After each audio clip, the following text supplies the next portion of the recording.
आप सभी को नमस्कार। छाया पाठशाला में आप सबका स्वागत है। कैसे हैं आप लोग? उम्मीद करती हूँ अच्छे होंगे, मन लगा के पढ़ाई कर रहे होंगे। हमारा प्रैक्टिस सेट सीरीज चल रहा है AEDO एग्ज़ाम के लिए, जो 14 अप्रैल से होने वाले हैं। तो हमारा 6 प्रैक्टिस सेट हो चुका है। टोटल इसमें 25 सेट हैं। तो हम लोग 25वां सेट को करेंगे, जल्दी ख़त्म करेंगे। मैंने कहा था कि एक दिन में 2 करूँगी, एक सुबह में एक शाम में। मैं किसी कारणवश नहीं कर पा रही हूँ। मैं कोशिश करूँगी कल से 2 सेट करने का, एक मॉर्निंग 7 बजे और एक इवनिंग में 7 बजे। तो हम लोग इसे शुरू करते हैं।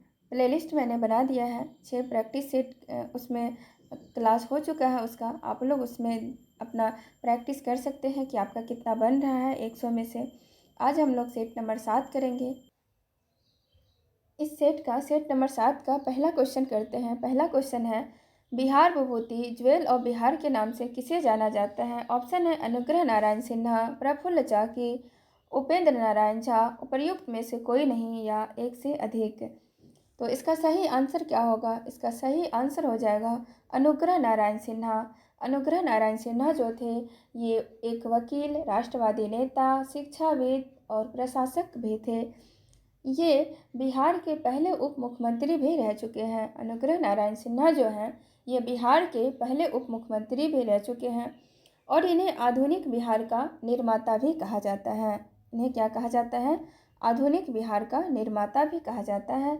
तो बिहार विभूति ज्वेल ऑफ बिहार के नाम से अनुग्रह नारायण सिन्हा को जाना जाता है।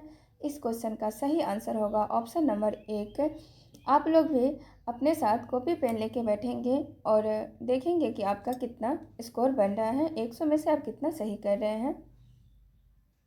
और कमेंट में भी आप लोग आंसर करिएगा। 2 नंबर का क्वेश्चन है, क्राउडिंग इफेक्ट एक ऐसी परिघटना है कि बाजार अर्थव्यवस्था क्षेत्र में सरकार की बढ़ती प्रभावित होने से उत्पन्न होता है।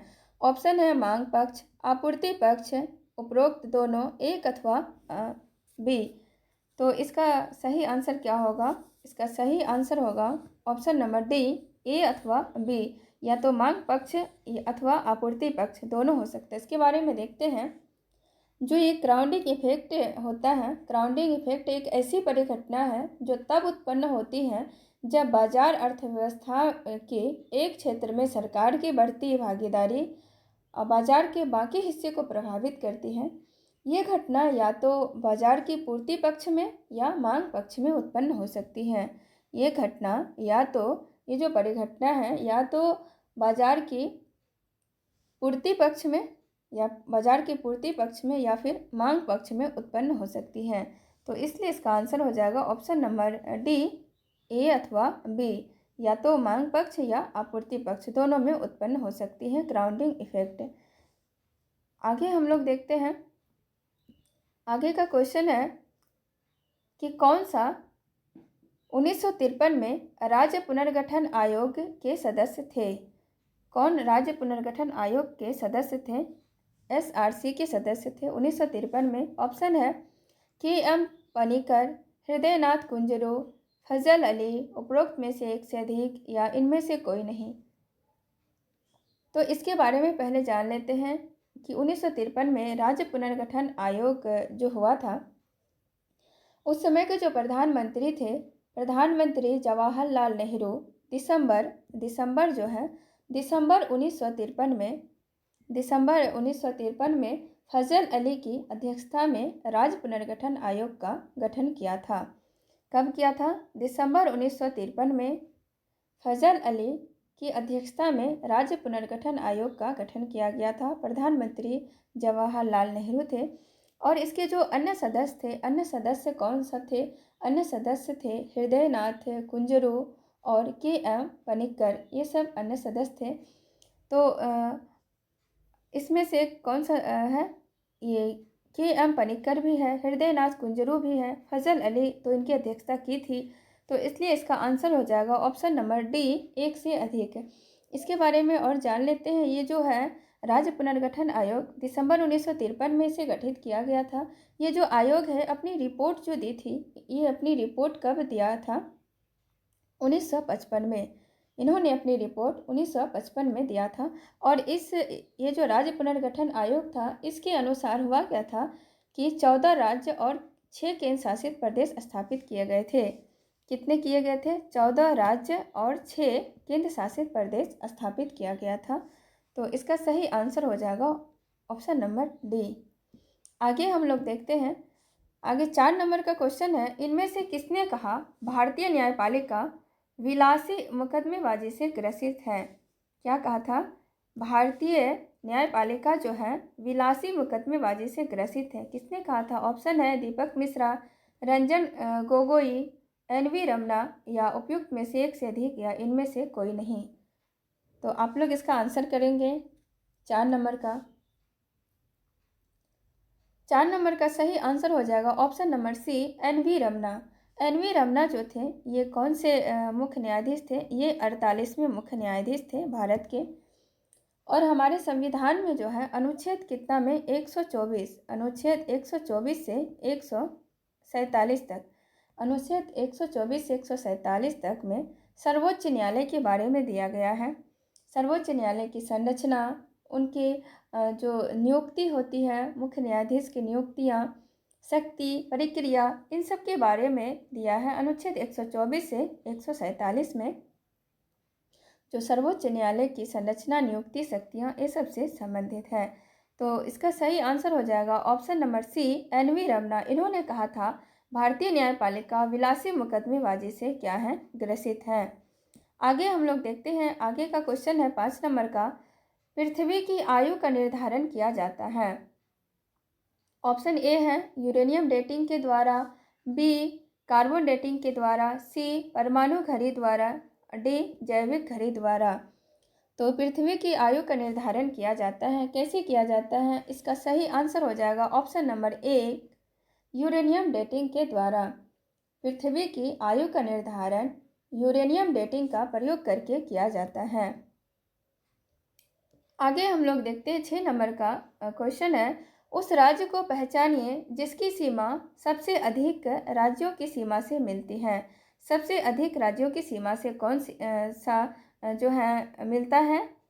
वो हमारे देश का जो राज्य है कौन सा है? ऑप्शन में देखते हैं, असम, उत्तर प्रदेश, महाराष्ट्र, झारखंड। कौन सा जो राज्य है जिसकी सीमा सबसे अधिक राज्यों की सीमा से मिलती है? तो इसका सही आंसर होगा option number B, Uttar Pradesh. इसकी ये जो है 8 राज्यों से मिलती है और एक केंद्र शासित प्रदेश है। टोटल जो है ये 9 मिला के 9 राज्यों से ये 8 राज्य और एक केंद्र शासित प्रदेश से अपनी सीमा साझा करती है, इनकी सीमा मिलती है।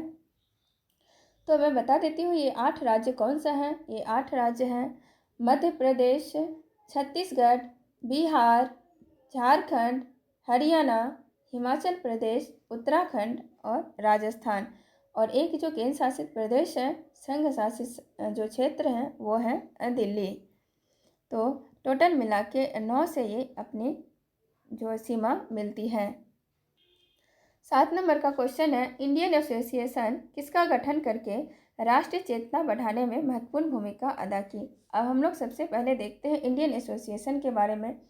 इसकी जो स्थापना है, इंडियन एसोसिएशन की स्थापना 26 जुलाई 1876 को सुरेंद्र नाथ बनर्जी और आनंद मोहन बोस ने इंडियन एसोसिएशन की स्थापना की थी। किसने किया था? सुरेंद्र नाथ बनर्जी और आनंद मोहन बोस 26 जुलाई 1876 को।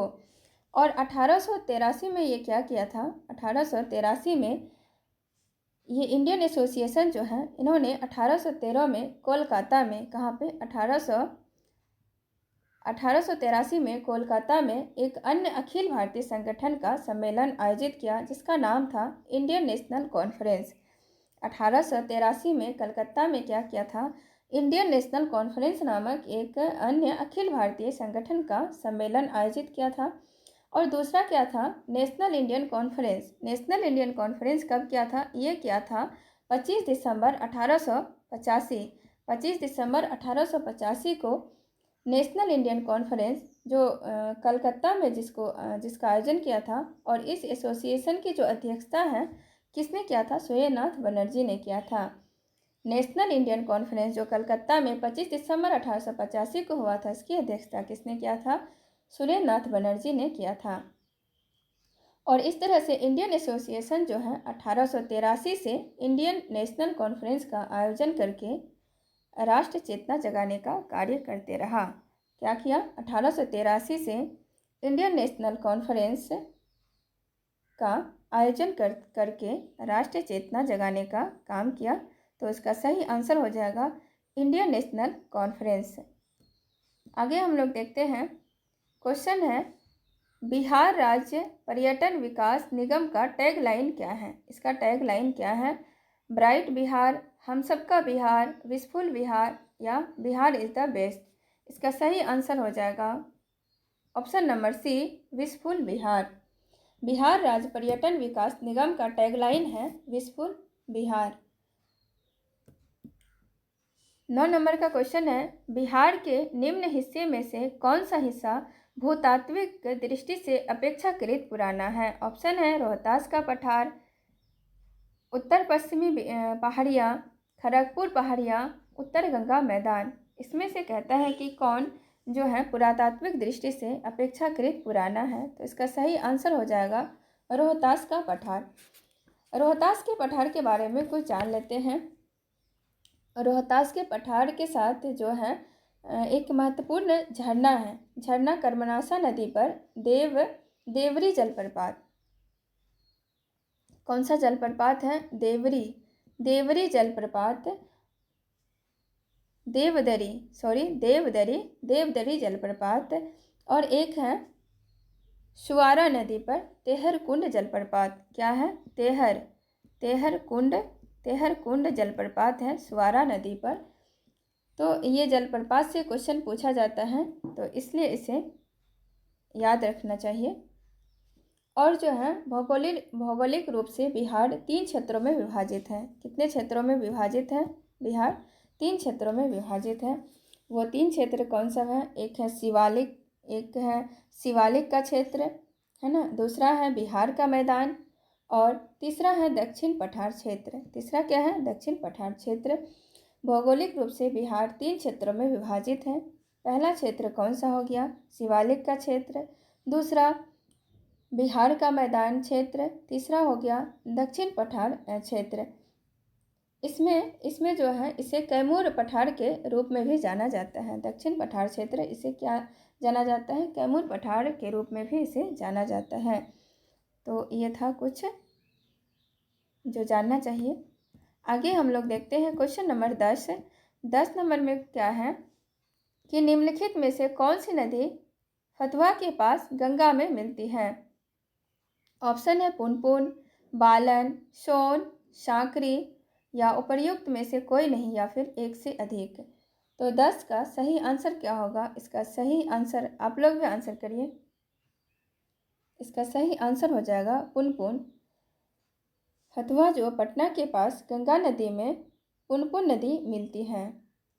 और ये नदी जो है पुनपुन नदी, ये कहाँ से निकलती है? पलामू, झारखंड से निकलती है। ये कहाँ से निकलती है ना?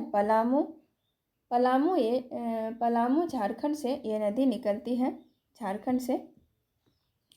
और ये क्या मौसमी नदी है? ये पुनपुन नदी जो है पलामू झारखंड से निकलने वाली एक मौसमी नदी है। ये बिहार के औरंगाबाद तथा अरवल जिला में भी यह नदी प्रभावित होती है। और इसकी जो सहायक नदियां हैं, इसकी सहायक नदियां कौन सी हैं? पुनपुन का जो सहायक नदी है, इसका सहायक नदी है राम रेखा, दीर्घा, मोरहर। यहाँ लिखा नहीं जा रहा है, मैं तो यहाँ लिख देती।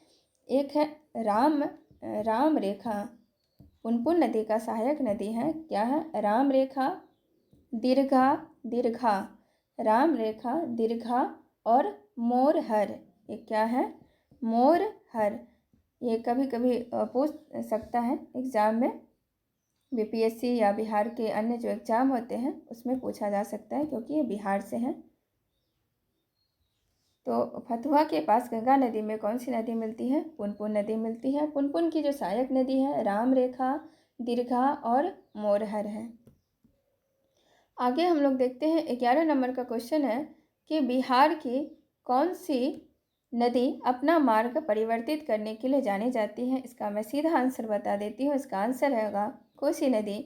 आगे हम लोग पढ़ते हैं, मुजफ्फरपुर बम कांड में किसको फांसी की सजा दी गई थी? ऑप्शन है प्रफुल्ल चाकी, खुदीराम बोस, रास बिहारी बोस या उपर्युक्त में से एक से अधिक या इनमें से कोई नहीं।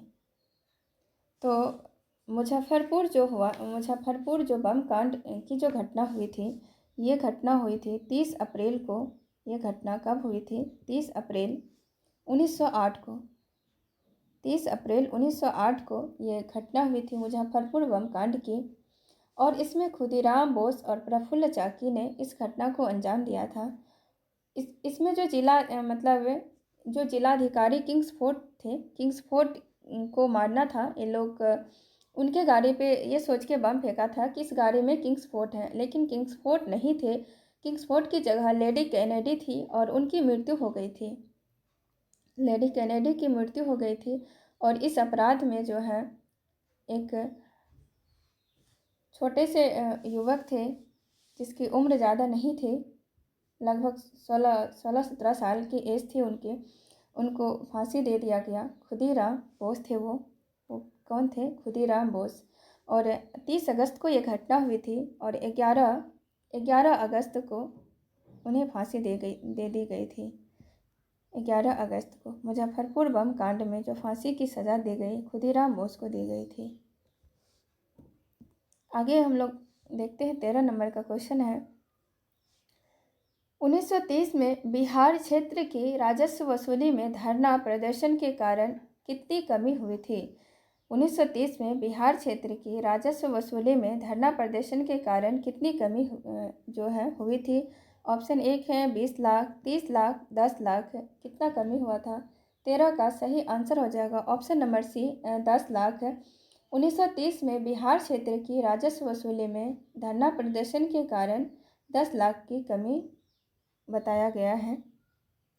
आगे देखते हैं, बिहार प्रोविंशियल कांग्रेस कमेटी जिसका मुख्यालय पटना में है का गठन किस वर्ष हुआ?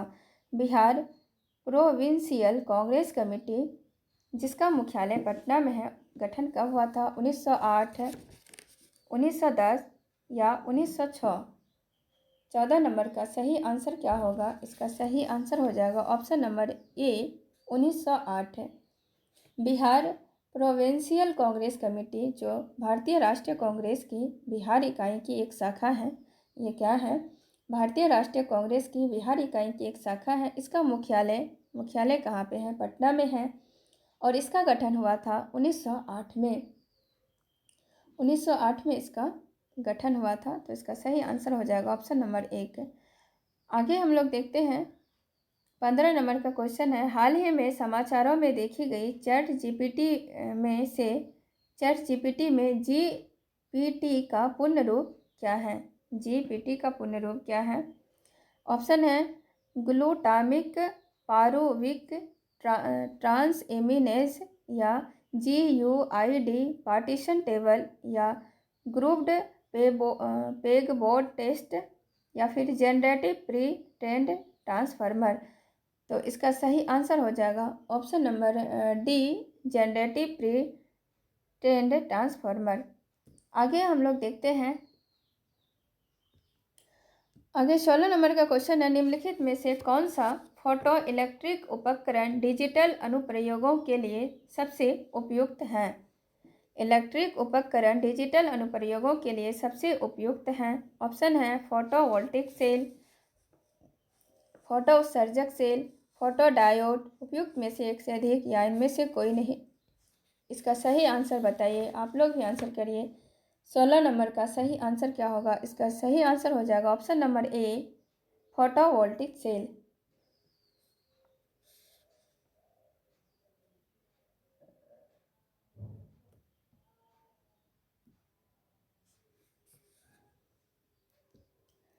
सत्रह नंबर का क्वेश्चन है, 17 नंबर का है कि अपच का उपचार करने के लिए निम्न में से किस औषधि का उपयोग होता है? अपच का उपचार करने के लिए निम्न में से किस औषधि का उपयोग होता है? प्रति अम्ल, प्रति जैविक, पीराहारी, एक से अधिक या इनमें से कोई नहीं? तो 17 नंबर का सही आंसर हो जाएगा प्रति अम्ल। अपच जो अपच है, अपच का उपचार। अपच आमतौर पर एसिड जो है एसिड रिफ्लक्स के कारण होता है। जो एसिड पाचन रस, एंजाइम या भोजन सहित पेट की जो मतलब सामग्री के जो अन्य प्रणाली होती हैं जैसे आहार नाल में वापस जाने से होता है। और इसके इलाज के लिए किया जाता है, प्रति अम्ल का उपयोग किया जाता है। एंटेसिडो, प्रति अम्ल या फिर क्या किया जाता है, प्रति अम्ल या एंटेसिडो का उपयोग किया जाता है अपच का उपचार करने के लिए। आगे हम लोग देखते हैं 18 नंबर का जो क्वेश्चन है, परागन की सुपरिभाषा है। परागन की सुपरिभाषा क्या है? ऑप्शन है परागकण एक परागकेशर से क्लोम छिद्र तक स्थानांतरित होने की क्रिया है।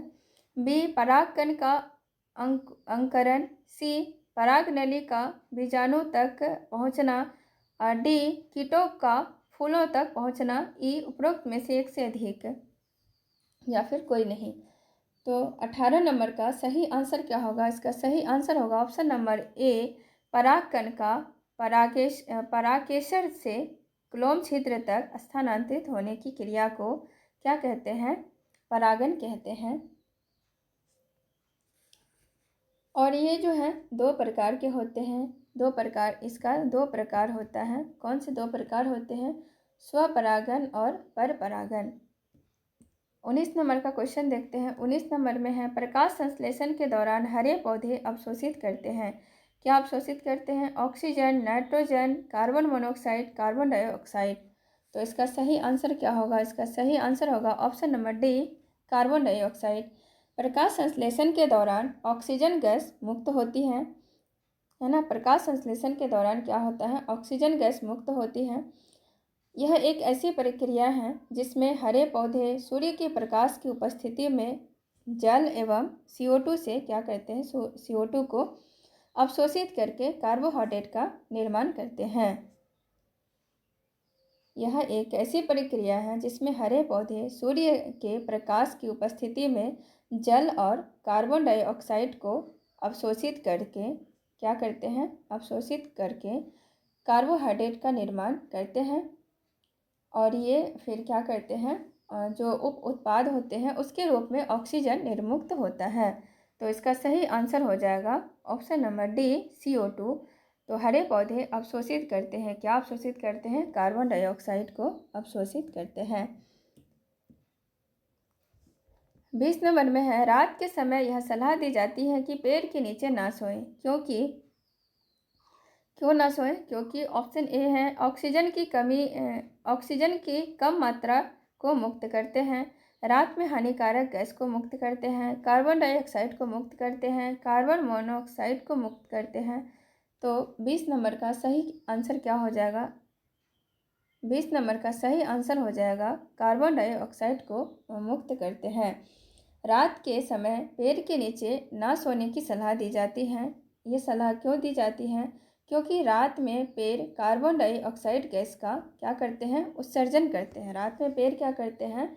CO2 का उत्सर्जन करते हैं, जिससे दम घुटने का डर रहता है। इस वजह से पेड़ के नीचे रात को नहीं सोने की सलाह दी जाती है। 21 नंबर का क्वेश्चन है, डैश फूलों के प्रजनन तंत्र होते हैं। फूलों के प्रजनन तंत्र क्या होते हैं? पंखुड़ियाँ एवं गर्भकेशर, पुंकेसर और गर्भकेशर, बाह्यदल और पंखुड़ियाँ, बाह्यदल और पुंकेसर।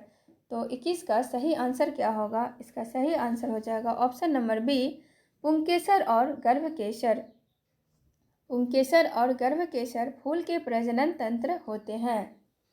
पुष्प का जो नर अंग पुंकेसर कहलाता है। पुंकेसर किसको कहते हैं? जो पुष्प होते हैं उसका जो नर अंग होता है वो उसे पुंकेसर कहा जाता है। यह परागनों में पाया जाता है। कहाँ पाया जाता है? परागनों में। और मादा अंग जो होता है उसे स्त्री केसर या गर्भ केसर कहा जाता है। जो मादा अंग होते हैं उसे स्त्री केसर या फिर गर्भ केसर कहा जाता है। यह बीजांड में पाया जाता है। गर्भ केसर कहाँ पाया जाता है? बीजांड में पाया जाता है। और पुंकेसर जो है वो परागन में पाया जाता है। तो इसलिए इसका आंसर हो जाएगा पुंकेसर और स्त्रीकेसर। जो ये है पुंकेसर और गर्भकेसर, ये दोनों जो है पुंकेसर और गर्भकेसर को प्रजनन अंग भी कहते हैं। इसे क्या कहते हैं? प्रजनन अंग भी कहते हैं। तो यहाँ क्वेश्चन है, डैश फूल के प्रजनन तंत्र होते हैं, क्या होते हैं? पुंकेसर और गर्भकेसर। 22 नंबर का क्वेश्चन है, क्लोरोसिस उत्पन्न होता है जब पौधों को उगाया जाता है। कहाँ उगाया जाता है? अंधेरे में, छाया में, प्रकाश में या लौ रहित माध्यम में। इसका सही आंसर क्या होगा? आप लोग भी बताएंगे। इसका सही आंसर होगा ऑप्शन नंबर डी, लौ रहित माध्यम में। क्लोरोसिस उत्पन्न होता है जब पौधों को लौह रहित माध्यम में उगाया जाता है। जब पौधों को लौह रहित माध्यम में उगाया जाता है तो क्या होता है? क्लोरोसिस उत्पन्न होता है। प्रकाश की उपस्थिति के बावजूद लोहा, मैग्नीशियम आदि जो पोषक तत्व होते हैं उसकी कमी अथवा किसी बीमारी के कारण जो पर्णहरित धारी अंग जो होते हैं उसमें क्या होता है? पर्णहरित के अभाव के कारण इसमें पीलापन आ जाता है। क्या आ जाता है? पीलापन आ जाता है। इसलिए इसका सही आंसर होगा लौह रहित माध्यम में। 23 नंबर का क्वेश्चन है कि कौन सा क्लोरोफिल का घटक नहीं है? ये नहीं है, इसको ज़रूर ध्यान में रखिएगा। ये छोटा छोटा चीज़ एग्जाम में बहुत भारी गलती हो जाता है कभी कभी। जब रिजल्ट कुछ पॉइंट से नहीं आता है तब समझ आता है कि मतलब ये छोटी छोटी गलती कहाँ हो जा रही है। निम्नलिखित में से कौन सा क्लोरोफिल का घटक नहीं है? ऑप्शन है कैल्शियम, कार्बन, मैग्नीशियम, हाइड्रोजन, ई, इनमें से एक से अधिक या कोई नहीं। तो 23 का सही आंसर हो जाएगा ऑप्शन नंबर ए, कैल्शियम। कैल्शियम जो है वो क्लोरोफिल के घटक नहीं है। क्लोरोफिल को हिंदी में क्या कहते हैं? पर्णहरित। इसे कहते हैं पर्णहरित। पर्णहरित कहते हैं क्लोरोफिल को। इसमें जो होता है कार्बन, ऑक्सीजन, नाइट्रोजन और मैग्नीशियम का मिश्रण पाया जाता है। क्या पाया जाता है? कार्बन, ऑक्सीजन, नाइट्रोजन और मैग्नीशियम का मिश्रण पाया जाता है। कैल्शियम जो है वो क्लोरोफिल का घटक नहीं है। ये क्लोरोफिल का घटक नहीं है। कार्बन है, मैग्नीशियम है, हाइड्रोजन है, ऑक्सीजन है, नाइट्रोजन है, बट ये जो है कैल्शियम नहीं होता है। ये भी क्वेश्चन बीपीएससी में पूछा हुआ क्वेश्चन है। क्लोरोफिल जो है सूर्य के प्रकाश की ऊर्जा का क्या करता है? अवशोषण करता है। क्लोरोफिल सूर्य के प्रकाश की ऊर्जा का अवशोषण करता है और हवा के माध्यम से कार्बन डाइऑक्साइड से पौधों में कार्बनिक यौगिक का निर्माण करता है। इसे मैं फिर से यहाँ से अच्छे से बता देती हूँ कि इसमें क्या होता है? कार्बन, ऑक्सीजन, नाइट्रोजन और मैग्नीशियम का मिश्रण होता है। कार्बन, मैग्नीशियम, ऑक्सीजन, नाइट्रोजन ये सब का मिश्रण होता है और इसमें कैल्शियम नहीं होता है। कैल्शियम जो है इसमें क्लोरोफिल का घटक नहीं होता है। क्लोरोफिल क्या होता है कि क्लोरोफिल सूर्य के प्रकाश की ऊर्जा का अवशोषण करता है। क्या करता है? क्लोरोफिल सूर्य के प्रकाश की ऊर्जा का ये अवशोषण करता है और हवा के माध्यम से CO2 से जो है हवा के माध्यम से कार्बन डाइऑक्साइड से पौधों में कार्बनिक यौगिक का निर्माण होता है। तो ये था क्लोरोफिल के बारे में थोड़ा सा कुछ जो जानना चाहिए सबको। इसलिए इसका आंसर हो जाएगा कैल्शियम। नहीं पूछा है यहाँ पे ना, नहीं, तो नहीं को जानना बहुत ज़रूरी हो जाता है। आगे हम लोग देखते हैं, फलियाँ अत्यधिक पौष्टिक होती हैं क्योंकि इसमें प्रचुर मात्रा में होता है। क्या होता है? वसा, प्रोटीन, तेल या स्टार्च। 24 का सही आंसर हो जाएगा ऑप्शन नंबर बी, प्रोटीन। फलियाँ अत्यधिक पौष्टिक होती हैं क्योंकि इसमें प्रचुर मात्रा में होता है प्रोटीन। फलियाँ मतलब जो दालें होती हैं, फलियाँ जो दाल के तौर पर जाना जाता है उसे दाल कहते हैं। दाल जब हरी होती हैं तब उनका उपयोग किया जाता है और है ना, और तब उन्हें फलियाँ कहते हैं। दाल जब हरी होती हैं जो उसका उपयोग किया जाता है तो उन्हें फलियाँ कहते हैं। और फलियों को भी सुपर फूड कहा जाता है। फलियों में प्रोटीन, आयरन, विटामिन, फलियों में क्या होता है? प्रोटीन, आयरन, विटामिन और घुलनशील फाइबर ये सब पाया जाता है। फलियां जो होती हैं वो प्रोटीन के साथ साथ हेल्दी फैट वसा भी इसमें पाया जाता है। तो ये था कुछ फलियां के बारे में। आगे हम लोग देखते हैं कार्बोहाइड्रेट के अपघटनों उपरांत अंतिम रूप से क्या बनता है। कार्बोहाइड्रेट के अपघटनों उपरांत अंतिम रूप से क्या बनता है। ऑप्शन है अमीनो अम्ल, ग्लिसरॉल, ग्लूकोज, माल्टोज। तो क्या बनता है, इसका सही आंसर क्या हो जाएगा। 25 का सही आंसर हो जाएगा option number C, glucose. Carbohydrate जो है वो क्या है, ऊर्जा प्रदान करने वाले पदार्थ का एक वर्ग होता है और इसका जो अंतिम रूप है वो ग्लूकोज होता है। इसका सही आंसर हो जाएगा ऑप्शन नंबर सी। कार्बोहाइड्रेट जो है वो कार्बनिक यौगिक होते हैं जो कि अपघटन के बाद ग्लूकोज में ये परिवर्तित हो जाता है। आगे हम लोग देखते हैं क्वेश्चन नंबर 26। विटामिन ए का सबसे अच्छा स्रोत क्या है। गेहूँ, शहद, गाजर, मूंगफली। इसका सबसे अच्छा स्रोत होगा ऑप्शन नंबर सी, गाजर। आगे हम लोग देखते हैं क्वेश्चन है कितना नंबर का है ये, 27 नंबर का क्वेश्चन है। टूटी हुई हड्डियों की रक्षा के लिए प्लास्टर ऑफ पेरिस का प्रयोग होता है। टूटी हुई हड्डियों की रक्षा के लिए प्लास्टर ऑफ पेरिस का प्रयोग होता है। यह है क्या है, यह बुझा चूना, कैल्शियम कार्बोनेट, कैल्शियम ऑक्साइड या जिप्सम या फिर ई नंबर। तो 27 का सही आंसर क्या हो जाएगा। 27 का सही आंसर होगा ऑप्शन नंबर डी, जिप्सम। टूटी हुई हड्डियों की रक्षा के लिए प्लास्टर ऑफ पेरिस का प्रयोग होता है। क्या होता है, टूटी हुई हड्डियों के लिए प्लास्टर ऑफ पेरिस का प्रयोग होता है। यह निर्जलित जिप्सम है। ये क्या है, जो प्लास्टर ऑफ पेरिस का उपयोग होता है वह निर्जलित जिप्सम है और यह प्रायः श्वेत चूर्ण के रूप में मिलता है। कैसा मिलता है, श्वेत चूर्ण के मतलब उजला चूर्ण के रूप में ये मिलता है। और जो विशुद्ध जिप्सम होता है ये क्या होता है, ये CaSO4 2H2O है ना। इसको क्या किया जाता है, इसको 120 से 160 सेंटीग्रेड पर इसे गर्म किया जाता है। मैं थोड़ा सा समझा देती हूँ। इसे 120 से 160 जो है 160 सेंटीग्रेड तक इसे गर्म किया जाता है। तो इसका जो गर्म करने पर क्या होता है, इसका जो जलांश का मतलब इस गर्म करने पर इसका 3/4 भाग जो है भाप में निकल जाता है। इसके परिणाम से क्या होता है, प्लास्टर ऑफ पेरिस ये जो इसे 120 से 160 डिग्री सेंटीग्रेड पर जब इसे गर्म किया जाता है, जिप्सम को, जो विशुद्ध जिप्सम होता है CaSO4 2H2O को जब 120 से 160 सेंटीग्रेड पर गर्म किया जाता है तो इसका जो 3/4 भाग निकल जाता है और इसका परिणाम क्या होता है कि प्लास्टर ऑफ पेरिस बनता है, प्लास्टर ऑफ पेरिस। तो ये था कुछ। आगे हम लोग देखते हैं 28 नंबर का है, साबुन उद्योग का उपजात क्या है। क्या उपजात है साबुन उद्योग का। नेफ्थलीन, कास्टिक सोडा, ग्लिसरॉल या एक से अधिक। तो 28 का सही आंसर हो जाएगा ग्लिसरॉल।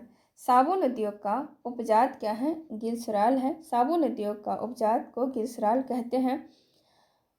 वस्तुतः साबुन जो होता है ये क्या होते हैं कि साबुन जो वसा अम्ल होते हैं साबुन उच्च वसा अम्लों के सोडियम लवण है। साबुन क्या है, उच्च वसा अम्ल का ये सोडियम लवण है।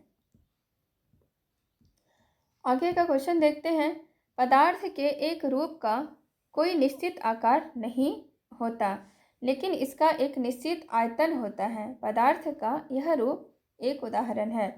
इसमें है कि पदार्थ का एक रूप का कोई निश्चित आकार नहीं होता लेकिन इसका एक निश्चित आयतन होता है। पदार्थ के इस रूप का उदाहरण है। क्या है उदाहरण, कार्बन स्टील, क्रिप्टन, मिट्टी का तेल, एक से अधिक या इनमें से कोई नहीं। तो 29 का सही आंसर हो जाएगा ऑप्शन नंबर सी, मिट्टी का तेल। मिट्टी का तेल का कोई निश्चित आकार नहीं होता है लेकिन इसका जो है एक निश्चित आयतन होता है।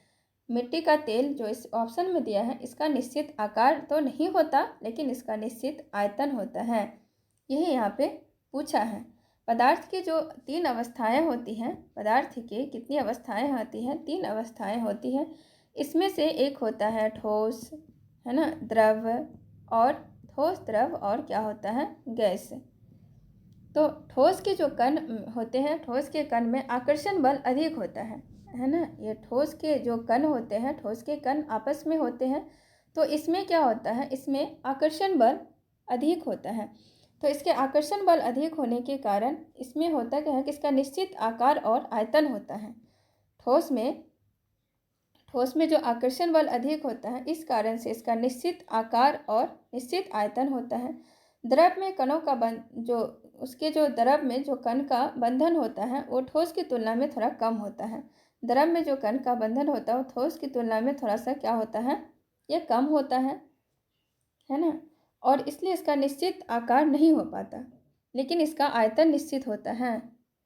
द्रव में क्या होता है? इसके कण थोड़े से मतलब ठोस की अपेक्षा कम होता है, लेकिन इसका आकार निश्चित इस वजह से नहीं हो पाता है क्योंकि इसके जो बंधन होते हैं वो ठोस की तुलना में वो थोड़े से कम होते हैं, लेकिन इसका जो आयतन है वो निश्चित होता है। और गैस के कणों का जो बंधन होता है, गैस के कणों का बंधन ठोस और द्रव की तुलना में कम होती है।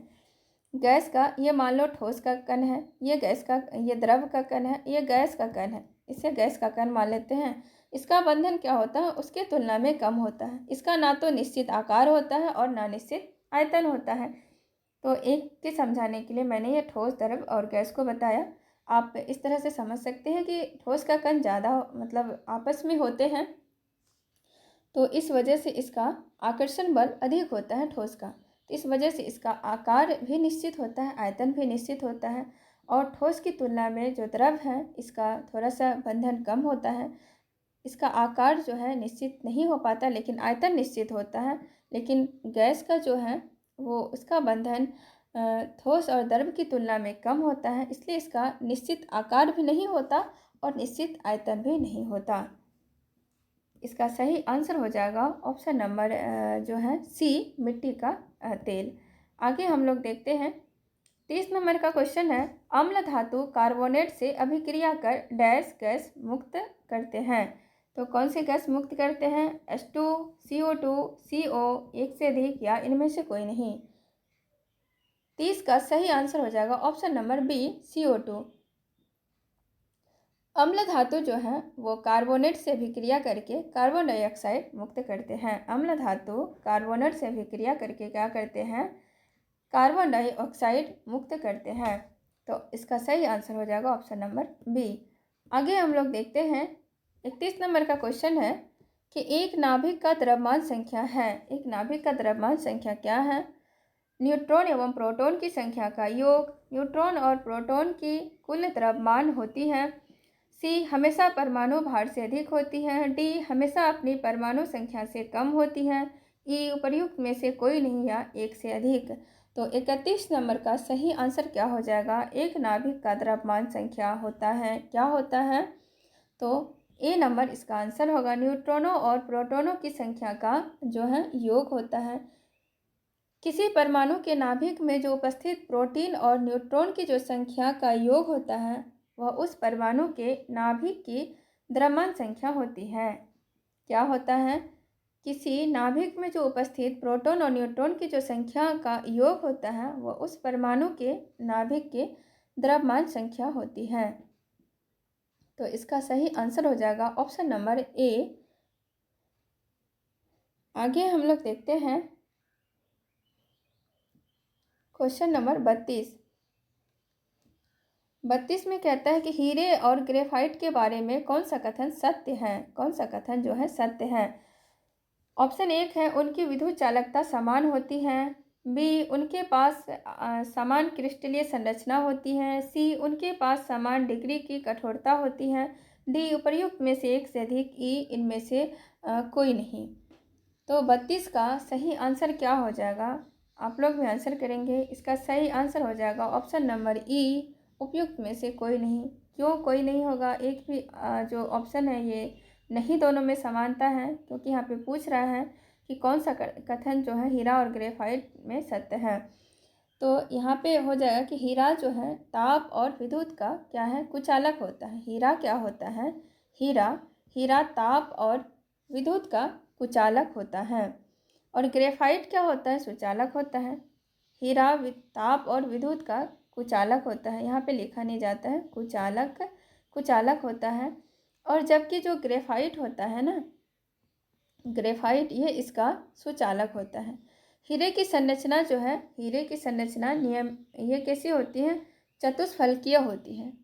हीरे की संरचना चतुष्फलकीय होती है और ग्रेफाइट की जो संरचना होती है वो षटकोणीय होती है। तो संरचना में भी अंतर हो गया, हीरे की चतुष्फलकीय होती है और ग्रेफाइट की षटकोणीय होती है। और हीरा सभी पदार्थों से अधिक कठोर होता है। हीरा क्या होता है, कठोर होता है। सभी पदार्थों से अधिक जो है हीरा कठोर होता है। और जबकि ग्रेफाइट क्या होता है, मुलायम होता है। और ग्रेफाइट का जो रंग है वो राख के रंग का होता है और ये मुलायम होता है। हीरा जो है वो चमकदार होता है, कठोर होता है। हीरा कांच को भी आसानी से काट देता है। इसलिए यहाँ पे कोई भी कथन जो है मेल नहीं खाता है, एक दोनों में समानता नहीं है। इसलिए इसका सही आंसर हो जाएगा उपयुक्त में से कोई नहीं। मैंने हीरा और ग्रेफाइट के बारे में बताया, इससे आप आंसर को मतलब समझ सकते हैं कि इनमें से कोई नहीं होगा। 33 नंबर में है, रेत और नेपथलीन के मिश्रण को किसके द्वारा अलग किया जाता है। ऑप्शन है ऊर्ध्वपातन, सब्लिमेशन, आसवन, डिस्टिलेशन, सी क्रोमेटोग्राफी, डी आंशिक आसवन। किसके द्वारा रेत और नेपथलीन के मिश्रण को अलग किया जाता है। इसका सही आंसर क्या होगा, सही आंसर होगा ऊर्ध्वपातन, सब्लिमेशन। तो इसमें जो कुछ पदार्थ होते हैं ना, वो गर्म किए जाने पर जो द्रव अवस्था में जाने के बजाय वो सीधे वाष्प बन जाते हैं। और वाष्प को जब ठंडा करके पुनः जो उसे ठोस में आया जाता है, ठोस में लाया जाता है, जब वाष्प जो पुनः ठंडा होकर सीधे ठोस अवस्था में बदल जाता है, तो ऐसे पदार्थ को क्या कहते हैं, ऊर्ध्वपातन कहते हैं, है ना। क्या कहते हैं, ऊर्ध्वपातन कहते हैं। और इस विधि के द्वारा क्या क्या सब होता है, कपूर, नेपथलीन, अमोनियम क्लोराइड को शुद्ध किया जाता है। रेत और नेपथलीन के मिश्रण को ऊर्ध्वपातन के द्वारा अलग किया जाता है। आगे हम लोग देखते हैं 34 नंबर का क्वेश्चन है कि कौन सा कण आवेश रहित होता है। कौन सा कण जो है वो आवेश रहित है।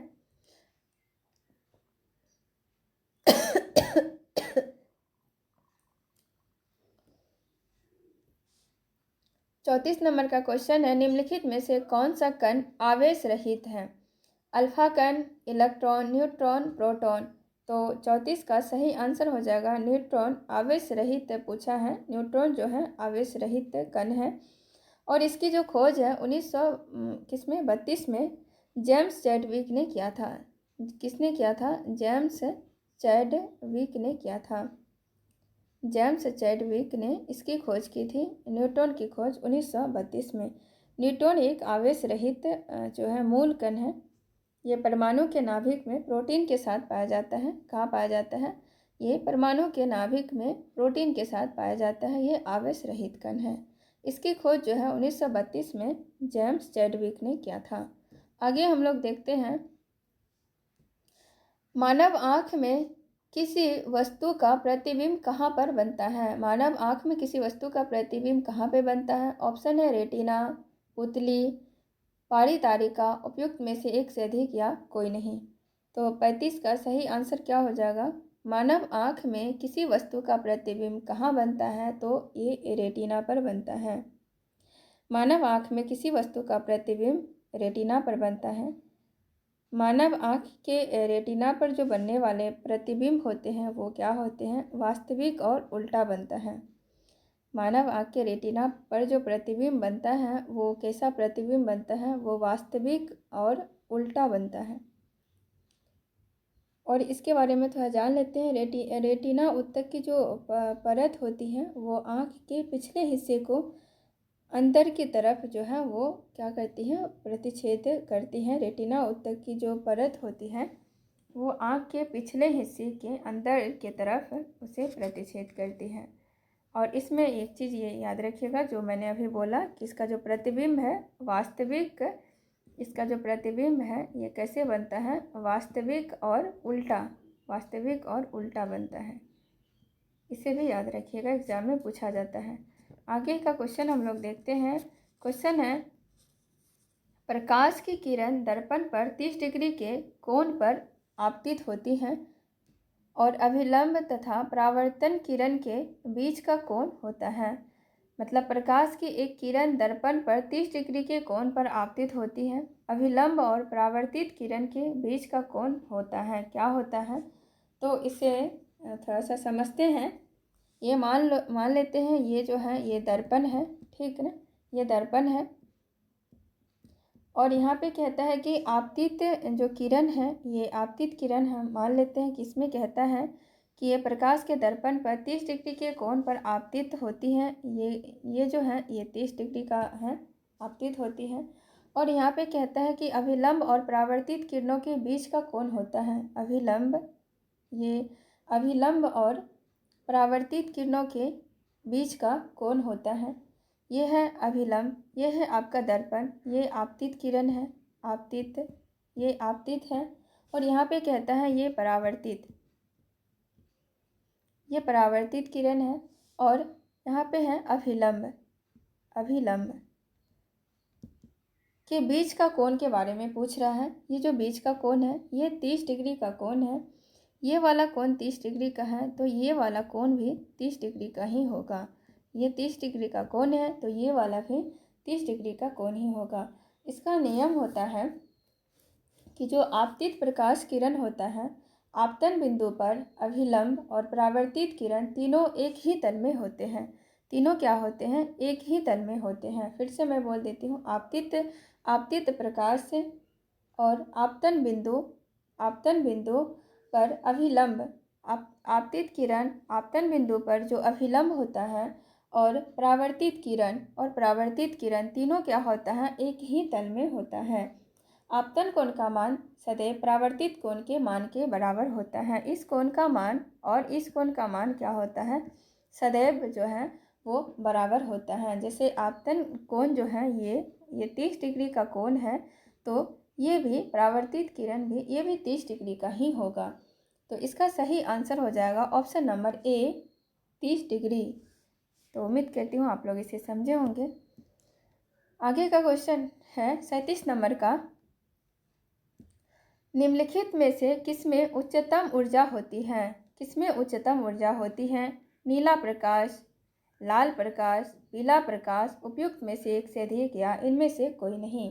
तो 37 नंबर का सही आंसर हो जाएगा ऑप्शन नंबर ए, जो नीला प्रकाश। सब इसमें कहता है किसमें जो है उच्चतम ऊर्जा होती है, नीला प्रकाश में उच्चतम ऊर्जा होती है। आगे हम लोग देखते हैं 38 नंबर का क्वेश्चन है, निम्नलिखित में से किस राशि का मात्रक नहीं होता है? किसका मात्रक नहीं होता है? प्रतिबल, बल, विकृति या दाब, इसमें से किसका जो है मात्रक नहीं होता है? इसका सही आंसर हो जाएगा ऑप्शन नंबर सी, जो है इसका मात्रक नहीं होता है। प्रतिबल का सही मात्रक क्या होता है? प्रतिबल का जो ये प्रतिबल है इसका एसआई मात्रक होता है न्यूटन प्रति मीटर स्क्वायर। और जो बल का एसआई मात्रक होता है इसका होता है न्यूटन। और दाब का एसआई मात्रक होता है पास्कल। और विकृति का जो है इसका कोई एसआई मात्रक नहीं होता है। आगे हम लोग देखते हैं 39 नंबर का क्वेश्चन है, एंगस्ट्रॉम इकाई है, किसका इकाई है? तरंग दैर्घ्य, ऊर्जा, आवृत्ति, वेग। एंगस्ट्रॉम जो है एंगस्ट्रॉम इकाई है, किसका इकाई है? 39 नंबर का आंसर हो जाएगा तरंग दैर्घ्य का। एंगस्ट्रॉम जो है तरंग दैर्घ्य मापने की इकाई होता है। इसका जो ऊर्जा मतलब इसमें जो है एंगस्ट्रॉम इकाई है, किसका है? तरंग। 39 नंबर का क्वेश्चन है, एंगस्ट्रॉम इकाई है, किसका इकाई है? ऑप्शन है तरंग दैर्घ्य, ऊर्जा, आवृत्ति या वेग। तो इसका सही आंसर क्या हो जाएगा? एंगस्ट्रॉम इकाई है तरंग दैर्घ्य का।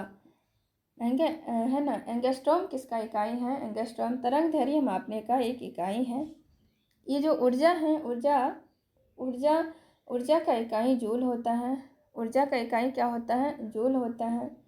और आवृत्ति का क्या होता है? आवृत्ति का हर्ट्ज होता है। और वेग का जो एसआई मात्रक होता है वो क्या होता है? वेग का, ये मीटर प्रति सेकेंड होता है। तो इसका एंगस्ट्रॉम का तरंग दैर्घ्य होता है। 40 नंबर का है कि दाब का इकाई क्या होता है? ऑप्शन है न्यूटन प्रति वर्ग मीटर, न्यूटन मीटर, न्यूटन प्रति मीटर। तो ये क्वेश्चन जो है बीपीएससी में पूछा हुआ क्वेश्चन है और इसका सही आंसर हो जाएगा ऑप्शन नंबर ए, न्यूटन प्रति जो है वर्ग मीटर, इसका आंसर हो जाएगा। आगे हम लोग देखते हैं 41 नंबर का क्वेश्चन है कि देश में विभिन्न स्थलों या घटनाओं को देखने के लिए भारत के विदेशियों की यात्रा अर्थनैतिक दृष्टि से किसकी समान मानी जाती है? देश में विभिन्न स्थलों या घटनाओं को देखने के लिए भारत में विदेशियों की यात्रा अर्थनैतिक दृष्टि से निम्नलिखित में से किसके समान मानी जाती है? उत्पादन, उपभोग, आयतन या निर्यात। तो 41 का सही आंसर क्या हो जाएगा? निर्यात। जो देश में विभिन्न स्थलों या घटनाओं को देखने के लिए भारत में विदेशियों की यात्रा आर्थिक दृष्टि से क्या मानी जाती है? वो निर्यात मानी जाती है। आगे हम लोग देखते हैं 42 नंबर का क्वेश्चन है, पंचवर्षीय योजना का अंतिम अनुमोदन करता है। पंचवर्षीय योजना का अंतिम अनुमोदन करता है, क्या करता है? राष्ट्रीय विकास परिषद, संसद, योजना आयोग, योजना मंत्रालय या ऑप्शन नंबर ई। तो 42 का सही आंसर हो जाएगा, 42 का सही आंसर क्या होगा? ऑप्शन नंबर ए, राष्ट्रीय विकास परिषद। राष्ट्रीय विकास परिषद जो है पंचवर्षीय योजनाओं का अंतिम अनुमोदन प्रदान करती थी और इसका जो स्थापना है वो 6 अगस्त 1952 को हुई थी। इसका स्थापना कब हुआ था? इसका स्थापना जो है 6 अगस्त 1952 को हुई थी। आगे हम लोग देखते हैं 43 नंबर का क्वेश्चन है, योजना आयोग है एक, क्या है? संवैधानिक निकाय, तदर्थ निकाय और संवैधानिक निकाय, इनमें से कोई नहीं। तो 43 का सही आंसर क्या हो जाएगा? 43 का सही आंसर हो जाएगा ऑप्शन नंबर सी, असंवैधानिक निकाय। योजना आयोग का निर्माण जो है वो केंद्रीय मंत्रिमंडल की सिफारिश पर 1950 में हुआ था। कब हुआ था? 1950 में हुआ था। योजना आयोग का जो निर्माण है वो केंद्रीय मंत्रिमंडल की सिफारिश पर 1950 में इसका हुआ था, इस आयोग का निर्माण। और ये एक गैर संवैधानिक निकाय था। क्या था ये? गैर संवैधानिक निकाय था। और इसमें जो है इसके जो अध्यक्ष होते हैं ये प्रधानमंत्री होते हैं। इसके अध्यक्ष कौन होते हैं? वो प्रधानमंत्री होते हैं। और फिर 1 जनवरी और 2015 को 1 जनवरी 2015 को इसका स्थान कौन ले लिया? इसका स्थान ले लिया नीति आयोग। 1 जनवरी 2015 को इसका स्थान ले लिया नीति आयोग का। योजना आयोग का स्थान ले लिया कौन? नीति आयोग, 1 जनवरी 2015 को। आगे हम लोग देखते हैं कि भारत में योजना अवकाश जो है की अवधि क्या है? योजना अवकाश की जो है वो अवधि क्या है? 1964 से 69, 66 से 69, 74 से 79 या 76 से 79। योजना अवकाश जो है 1966 से 69 के बीच को योजना अवकाश माना जाता है। आगे हम लोग देखते हैं 45 नंबर का क्वेश्चन है, IRDP का मुख्य उद्देश्य है। IRDP का मुख्य उद्देश्य क्या है? निर्यात संवर्धन, कुशल राजकोषीय प्रबंधन, बैंक सुधार या आगे देखते हैं ऑप्शन है ग्रामीण विकास व निर्धनता। तो 45 नंबर का सही आंसर क्या हो जाएगा? 45 का सही आंसर हो जाएगा IRD का मुख्य उद्देश्य क्या है? इसमें से नहीं है, इसका आंसर हो जाएगा ऑप्शन नंबर जो है डी, ग्रामीण विकास और निर्धनता निवारण। 46 नंबर, सापेक्ष निर्धनता का अर्थ है। क्या अर्थ हैं? दिवालापन, व्यापार चक्र, जीवन की न्यूनतम आवश्यकताएं या आर्थिक असमानताएं।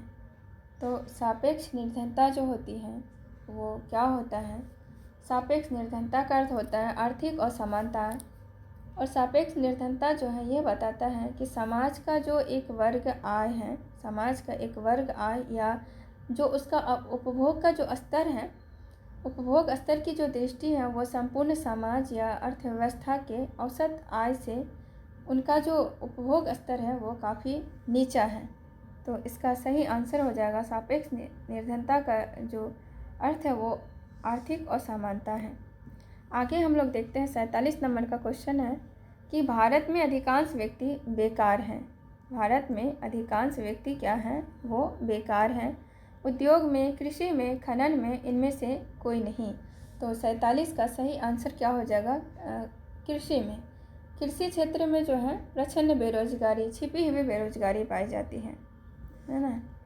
आगे हम लोग देखते हैं 48 नंबर का क्वेश्चन है पंचायती राज अपनाने वाला पहला राज्य कौन सा था? उत्तर प्रदेश, मध्य प्रदेश, बिहार, राजस्थान। तो पंचायती राज अपनाने वाला जो प्रथम राज्य था वो राज्य था कौन सा? राजस्थान था। राजस्थान के जो 2 अक्टूबर 1959 को, कब? 2 अक्टूबर जो 1959 59 को राजस्थान के नागौर में जो पंचायती राज व्यवस्था को सबसे पहले जो अपनाया गया था। तो इसलिए इसका सही आंसर हो जाएगा option number D, Rajasthan. Rajasthan का नागौर क्षेत्र था। आगे हम लोग देखते हैं क्वेश्चन है 49 का पंचायती राज विचारधारा की शुरुआत इनमें से किसने की? पंचायती राज विचारधारा की शुरुआत किसने की थी? अशोक मेहता, बलवंत राय मेहता, जी.के. मेहता या हसमुख भाई मेहता। तो इसका 49 का सही आंसर क्या हो जाएगा? बलवंत राय मेहता। पंचायती राज विचारधारा की शुरुआत किसने किया था? तो बलवंत राय मेहता ने किया था।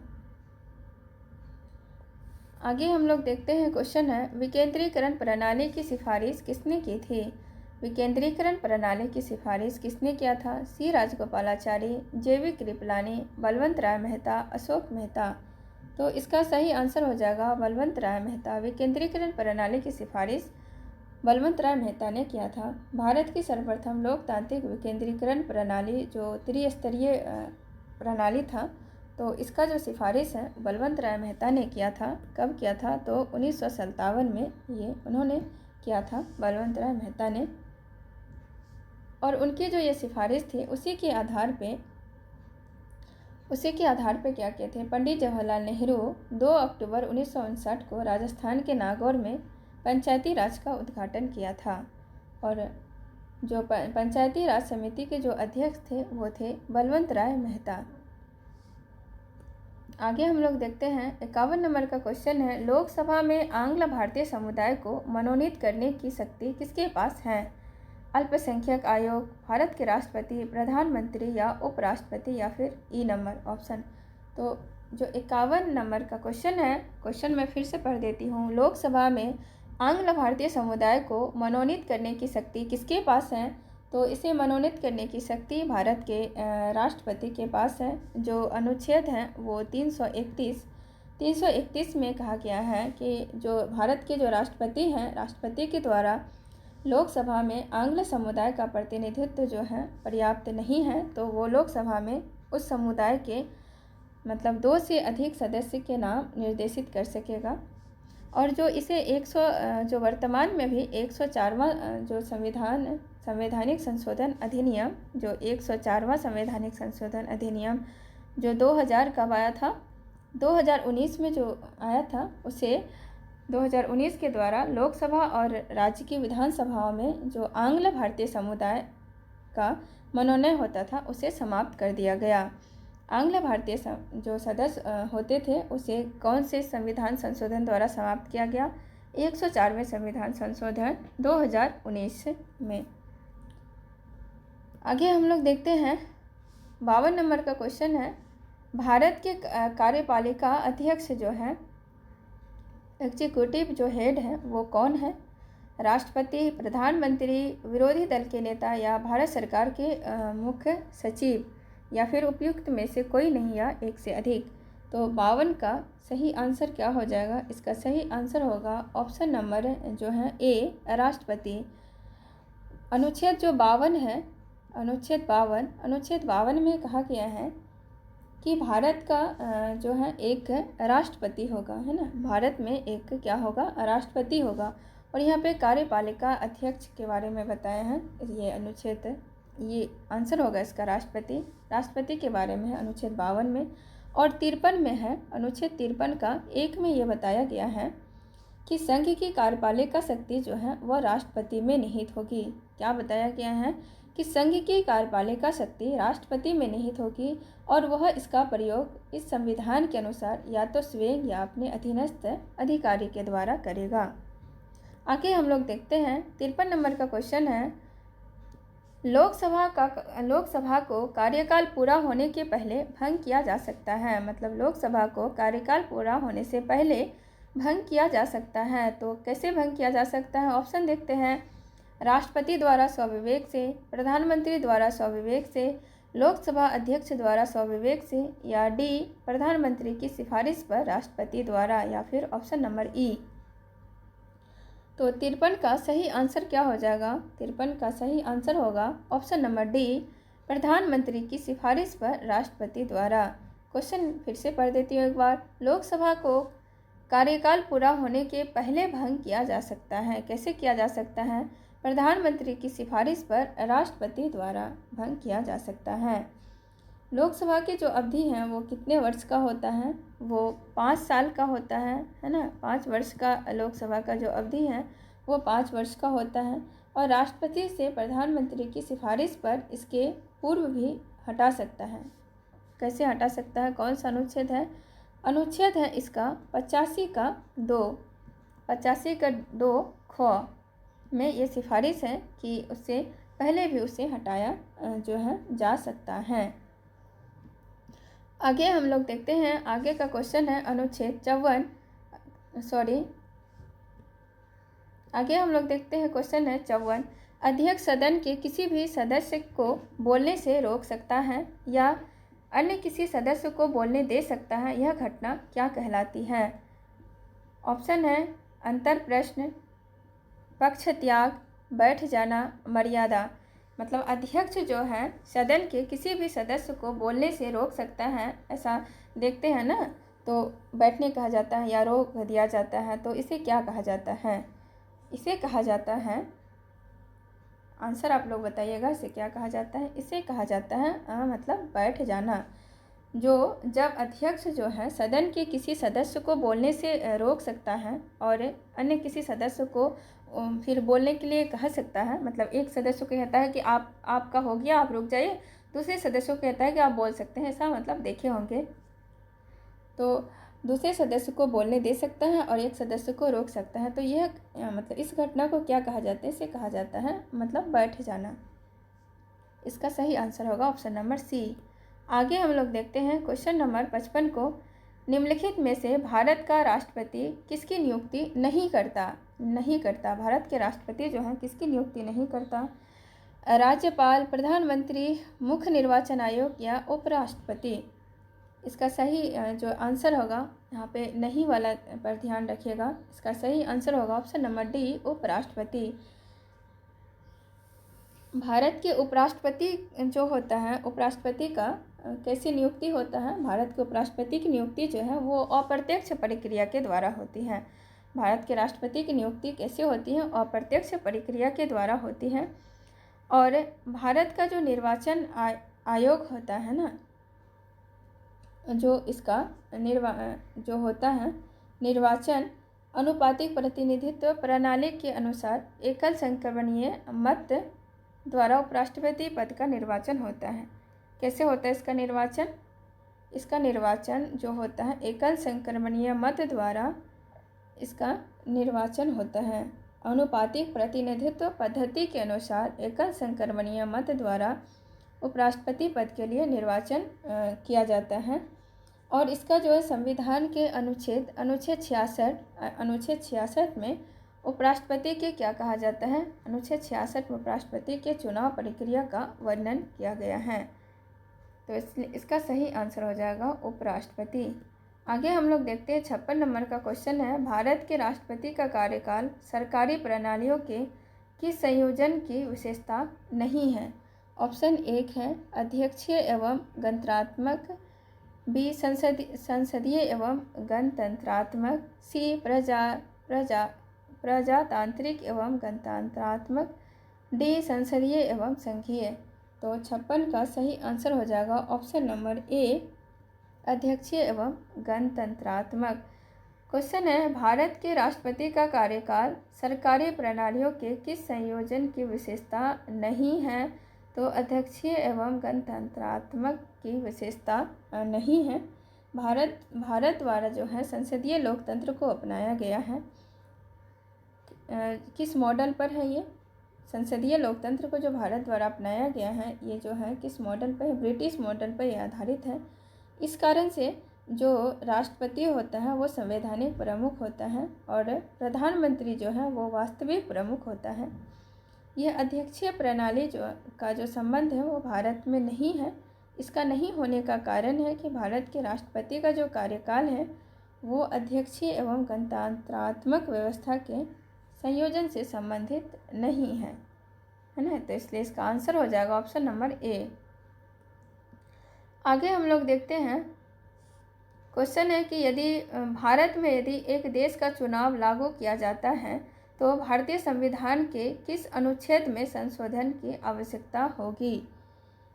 भारत में यदि एक देश एक चुनाव लागू किया जाता है तो भारतीय संविधान के किस अनुच्छेद में संशोधन की आवश्यकता होगी? अनुच्छेद 83, 172, अनुच्छेद 356, अनुच्छेद 246। तो इसका 57 का सही आंसर क्या हो जाएगा? इसका सही आंसर हो जाएगा ऑप्शन नंबर जो है वो ई।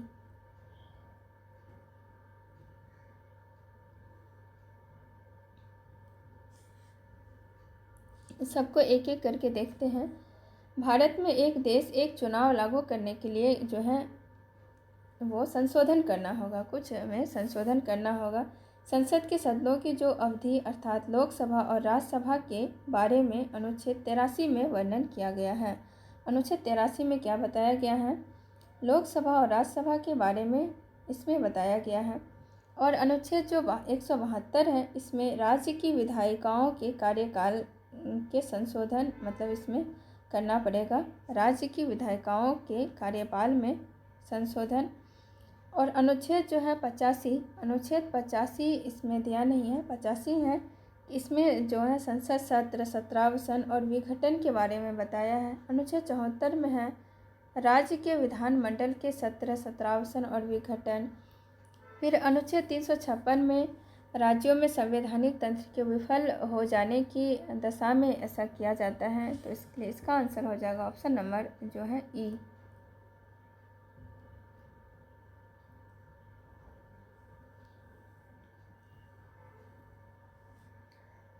अट्ठावन नंबर का क्वेश्चन है, दोहरी नागरिकता का लक्षण है। दोहरी नागरिकता लक्षण है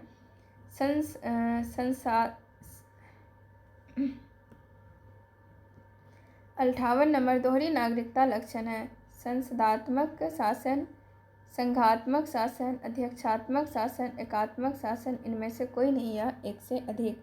तो 58 का सही आंसर हो जाएगा दोहरी नागरिकता लक्षण है संघात्मक जो शासन का, दोहरी नागरिकता संघात्मक शासन का लक्षण है।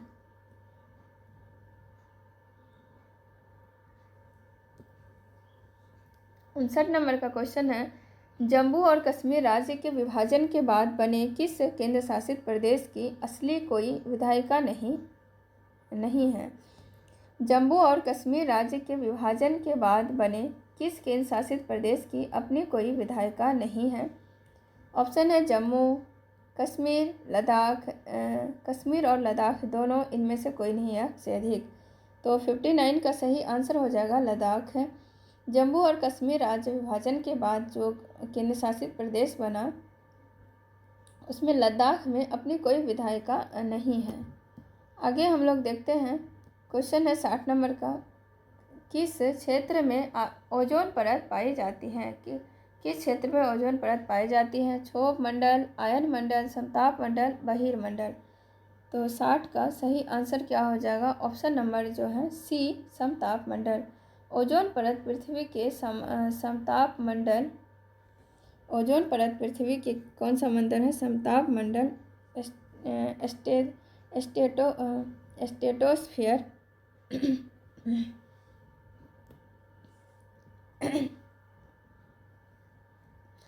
60 नंबर का क्वेश्चन है, निम्नलिखित में से किस क्षेत्र में ओजोन परत पाई जाती है? ऑप्शन है क्षोभ मंडल, आयन मंडल, समताप मंडल, बहिर्मंडल या उपयुक्त में से कोई नहीं। तो इसका सही आंसर क्या हो जाएगा? इसका सही आंसर हो जाएगा ऑप्शन नंबर सी, समताप मंडल। ओजोन परत जो है पृथ्वी के समताप मंडल के निचले वाले भाग में पृथ्वी की सतह से ऊपर लगभग 10 किलोमीटर से 50 किलोमीटर तक की ऊंचाई तक ये पाया जाता है। ऊपर कितना पाया जाता है? लगभग 50 किलोमीटर तक ये पाया जाता है। आगे को क्वेश्चन हम लोग देखते हैं। ओजोन जो संरक्षण के लिए अंतर्राष्ट्रीय ओजोन दिवस मनाया जाता है। ओजोन आया तो एक बात याद रखते हैं, अंतर्राष्ट्रीय ओजोन दिवस कब मनाया जाता है? अंतर्राष्ट्रीय ओजोन दिवस मनाया जाता है 16 सितंबर को।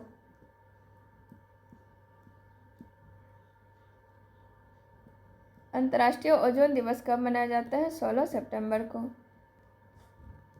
61 नंबर का क्वेश्चन है, ग्रीन हाउस गैस में मुख्य घटक होता है। ऑप्शन है carbon dioxide, methane, nitrous oxide या ओजोन। तो इसका सही आंसर क्या हो जाएगा? इसका सही आंसर हो जाएगा ऑप्शन नंबर ई। ग्रीन हाउस गैस के जो मुख्य घटक हैं वो कौन सब हैं? वो CO2 भी हैं, मीथेन भी हैं, है ना। CO2, carbon dioxide, methane, nitrogen oxide और ये सारे जो हैं वो मीथेन गैस के मतलब ग्रीन हाउस गैस के जो हैं वो घटक हैं।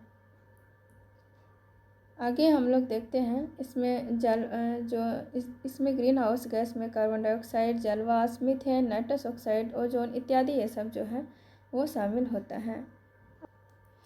62 नंबर का क्वेश्चन है, शैवाल और कवक के मिलने से लाइकेन बनता है, जिसे क्या कहते हैं? इसका सही आंसर क्या हो जाएगा? 62 का सही आंसर आप लोग बताएंगे। इसका सही आंसर हो जाएगा म्यूचुअलिज्म इसका सही आंसर होगा। आगे हम लोग देखते हैं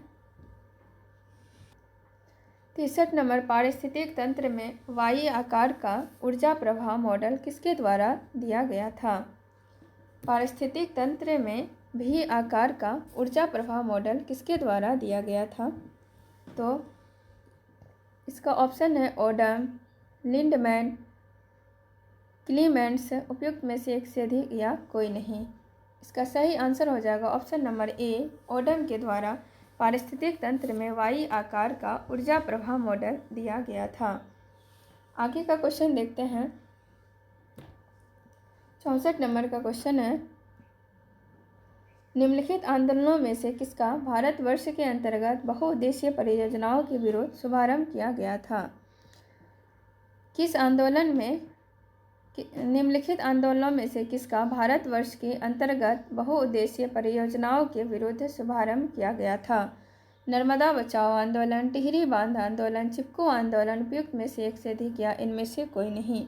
तो 64 का सही आंसर क्या हो जाएगा? उपयुक्त में से एक से अधिक कि नर्मदा बचाओ आंदोलन, टिहरी बांध आंदोलन, चिपको आंदोलन जो था इसके अंतर्गत बहुउद्देशीय परियोजना के विरुद्ध प्रारंभ किए गए थे। तो इसलिए सही आंसर हो जाएगा इसका उपयुक्त में से एक से अधिक। बहुउद्देशीय परियोजना के विरुद्ध यह सब प्रारंभ किए गए थे। और जो सरदार सरोवर बांध है गुजरात में, वो नर्मदा नदी पर सबसे बड़ा बांधों में से एक बांध है। और नर्मदा बचाओ आंदोलन की जो शुरुआत है ये कब हुआ था? ये हुआ था 1985 में मेधा पाटेकर और जो है बाबा आमटे ने किया था। ये नर्मदा बचाओ कब हुआ था? 1985 में। किसके द्वारा किया गया था? ये जो है मेधा पाटेकर और बाबा आमटे ने किया था। अब हम लोग देखते हैं 65 नंबर का क्वेश्चन है,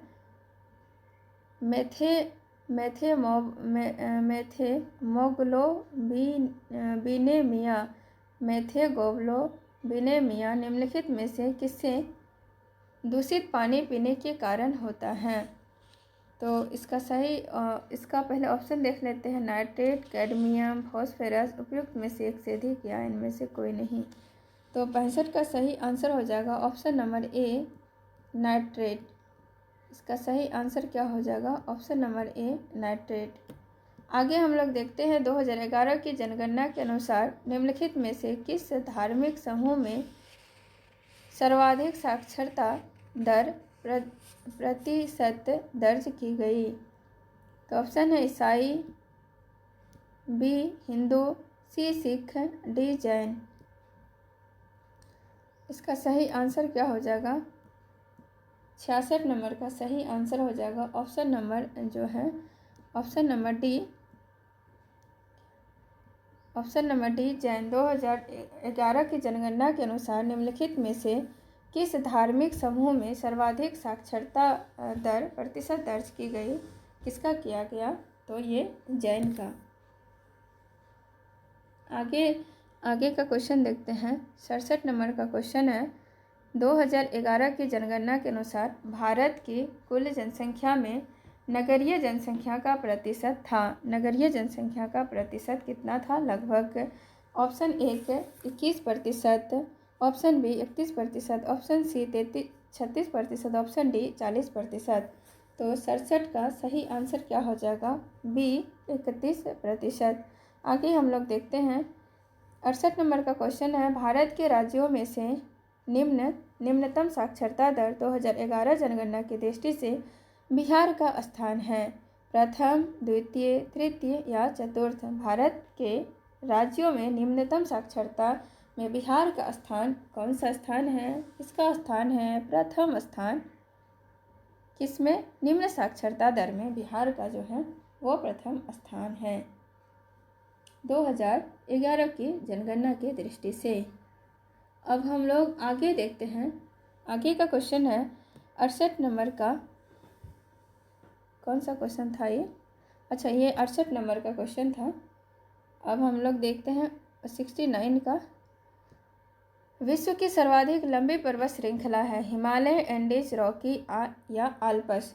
तो 69 का सही आंसर हो जाएगा एंडीज पर्वत। विश्व की सर्वाधिक लंबी पर्वत श्रृंखला जो है वो कौन सी है? एंडीज पर्वत है। ये एंडीज पर्वत जो है कहाँ है? दक्षिण अमेरिका के पश्चिमी तट पे ये जो है एंडीज पर्वत यहाँ तक फैला हुआ है। आगे हम लोग देखते हैं। क्वेश्चन है 70 नंबर का। कौन सा जोड़ा बेमेल है? ये याद रखिएगा, बेमेल है मतलब मेल नहीं है। मसाई लिखा है। मसाई मध्य पूर्वी अफ्रीका, शकाई मलेशिया, बेडोइन अरबी प्रायद्वीप, किगरिज मध्य एशिया। डी उपयुक्त में से एक से अधिक या फिर कोई नहीं। तो 70 का कौन सा जो है वो मेल नहीं खाता है? तो उसका सही नाम बताइएगा। इसका सही क्या होगा? इसका सही आंसर हो जाएगा ऑप्शन नंबर ए जो है मसाई मध्य पूर्वी अफ्रीका जो है ये जोड़ा कहता है बेमेल है। तो ये बेमेल है कि पूर्वी अफ्रीका के जो उष्णकटिबंधीय घास प्रदेश सवाना जो है उसमें मसाई नामक पशुपालन जनजाति के लोग रहते हैं। ये गलत इसलिए है। क्यों गलत है? क्योंकि जो है ये मध्य पूर्वी अफ्रीका है। पूर्वी अफ्रीका का जो उष्णकटिबंधीय घास का प्रदेश है उसे सवाना घास का मैदान कहते हैं। तो वहाँ पे मसाई नामक जो लोग हैं वो जनजाति हैं, वो लोग मसाई नामक जो पशुपालन जनजाति लोग हैं वो लोग वहाँ पे रहते हैं। तो ये वाला जो है इसलिए ये मेल नहीं खाता है। आगे हम लोग देखेंगे 71 नंबर का क्वेश्चन है कि क्रॉल एक प्रकार की निर्मित संरचना है। किसकी निर्मित संरचना है? दक्षिण अफ्रीका की, दक्षिण अमेरिका की, पूर्वी यूरोप की, पश्चिमी ऑस्ट्रेलिया की। ई उपयुक्त में से कोई नहीं या एक से अधिक। तो 71 का सही आंसर हो जाएगा। इसका सही आंसर क्या हो जाएगा? ऑप्शन नंबर ए क्रॉल एक प्रकार की निर्मित संरचना है। कहाँ की है? ये दक्षिण अफ्रीका की है। क्रोल जो है इसे क्रोल भी कहते हैं, क्राल। ना क्राल जो है वो अफ्रीकन जनजातियों द्वारा बनाया गया एक क्या होता है, झोपड़ी वाला घर होता है। कैसा घर होता है? क्राल एक प्रकार की निर्मित संरचना है, कहाँ की? दक्षिण अफ्रीका की। ये मतलब ये लोग जो है एक जनजातीय लोग जो है वो लोग झोपड़ी जैसा झोपड़ी नुमा घर होता है क्राल। इसमें जो होता है, इसमें मसाई जनजाति द्वारा इस तरह के जो घर हैं वो बनाए जाते हैं। और ये जनजाति कहाँ पे पाए जाते हैं? दक्षिण और मध्य केन्या, उत्तरी मतलब तंजानिया, ये सब जगह में ये मसाई जनजाति के लोग पाए जाते हैं। वही ये क्राल वाला घर बनाता है जो झोपड़ी नुमा होता है दक्षिण अफ्रीका की। आगे हम लोग देखते हैं, इराक का सबसे बड़ा अल्पसंख्यक समुदाय है। क्या है? कि किर्गिज, मंगोल, तातर या कुर्द। इराक का सबसे बड़ा अल्पसंख्यक समुदाय है। कौन सा समुदाय है? ये कुर्द समुदाय है। इराक का सबसे बड़ा अल्पसंख्यक समुदाय का नाम है कुर्द समुदाय। आगे हम लोग देखते हैं, भारतीय उपमहाद्वीप में लोहे का प्रयोग कब शुरू हुआ? लोहे का प्रयोग कब शुरू हुआ? ए है 9000 वर्ष पूर्व, 12000 वर्ष पूर्व, 6000 वर्ष पूर्व या एक से अधिक या इनमें से कोई नहीं। तो 73 का सही आंसर हो जाएगा ऑप्शन नंबर ई, इनमें से कोई नहीं। क्योंकि जो लोहे का जो है देश में जो लोहे का प्रयोग कब शुरू हुआ, तो इसका प्रयोग जो है लगभग 1900 से 2000 ईसा पूर्व माना जाता है। इनमें से कोई ऑप्शन नहीं है, कहीं 1000 वर्ष दिया रहता है। इसका सही आंसर हो जाएगा ई नंबर। आगे देखते हैं 74 नंबर का, पेंजिया से टूटे हुए दक्षिण महाद्वीपों को क्या कहते हैं? ये बीपीएससी में पूछा हुआ क्वेश्चन है। प्रशांत महासागर, लॉरेशिया, गोंडवाना लैंड, एक से अधिक या इनमें से कोई नहीं। तो 74 का सही आंसर हो जाएगा option number C, Gondwana land. Pangaea से टूटे हुए दक्षिणी महाद्वीप को क्या कहते हैं? पेंजिया से टूटे हुए ये जो है, ये मान के चलो ये वाला हो गया गोंडवाना लैंड, है ना। ये हो गया आपका लॉरेशिया, ये वाला। और ये वाला जो था वहाँ पे क्या था? तैथिस सागर। कौन सागर था? तैथिस सागर था यहाँ पे। तो इसलिए इसका आंसर क्या हो जाएगा? ये गोंडवाना लैंड। आगे देखते हैं 75 नंबर का जो क्वेश्चन है, आर्कटिक क्षेत्र और अंटार्कटिक महाद्वीप किसके निकट स्थित है? आर्कटिक क्षेत्र और अंटार्कटिका महाद्वीप किसके निकट स्थित हैं? अमेजन बेसिन, सहारा रेगिस्तान, उत्तरी एवं दक्षिणी ध्रुव, उपयुक्त में से एक से अधिक या इनमें से कोई नहीं। तो 75 का सही आंसर क्या हो जाएगा? ऑप्शन नंबर सी, उत्तरी एवं दक्षिणी ध्रुव। जो आर्कटिक और अंटार्कटिक महाद्वीप जो होता है वो क्या होता है?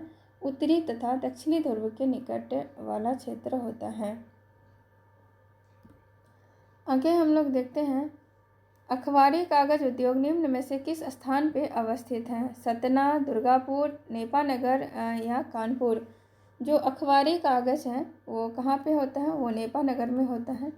आगे हम लोग देखते हैं जो 77 नंबर का क्वेश्चन है, भारत में किस राज्य का सर्वाधिक क्षेत्र घने पतझड़ वाले जंगल से घिरा है? भारत के किस राज्य का सर्वाधिक क्षेत्र जो घने पतझड़ वाले जंगल से घिरा है? उड़ीसा, महाराष्ट्र, मध्य प्रदेश या छत्तीसगढ़। तो जो 2011 की भारत वन स्थिति रिपोर्ट है उसके अनुसार से ये मध्य प्रदेश है। हम लोग आगे जो है जो 2023 में वन रिपोर्ट आई है उसे भी एक क्लास में कर लेंगे। 78 नंबर का देखते हैं, निम्नलिखित में से किस राज्य में सर्वाधिक क्षेत्र वनों के अंतर्गत पाया जाता है? हिमाचल प्रदेश, असम, आंध्र प्रदेश, अरुणाचल प्रदेश या ऑप्शन नंबर ई। तो 78 का सही आंसर क्या हो जाएगा? इसका सही आंसर हो जाएगा option number D, Arunachal Pradesh. Question फिर से पढ़ देती हूँ, किस राज्य में सर्वाधिक क्षेत्र वनों के अंतर्गत पाया जाता है? तो अरुणाचल प्रदेश जो है ये पाया जाता है। अरुणाचल जो ऑप्शन दिया गया है उस अनुसार से यहाँ पे अरुणाचल प्रदेश होगा। अरुणाचल प्रदेश में सर्वाधिक क्षेत्र वनों के अंतर्गत जो है वो पाए जाते हैं। ये भी 2021 के जो फॉरेस्ट रिपोर्ट है उसके अनुसार है।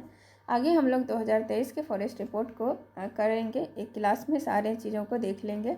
एक दिन एक क्लास में लाऊंगी इसका, अगर आप लोग चाहते हैं तो कमेंट करिएगा।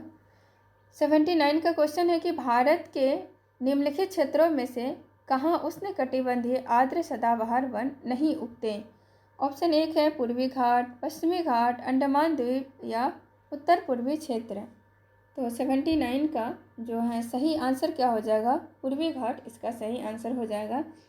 जो भारत के उष्णकटिबंधीय आर्द्र सदाबहार वन जो है वो पूर्वी घाट क्षेत्र में नहीं पाए जाते हैं। वो कहाँ पे, पूर्वी घाट क्षेत्र में ये नहीं पाए जाते हैं। ये वन कहाँ पे पाए जाते हैं, ये पाए जाते हैं अंडमान निकोबार द्वीप समूह, असम, मेघालय, नागालैंड, मणिपुर, मिजोरम, त्रिपुरा, पश्चिम बंगाल है ना। पश्चिम बंगाल के साथ ये पश्चिमी घाट और पश्चिमी ढलानों में पाए जाते हैं। ये पूर्वी घाट में नहीं पाए जाते हैं।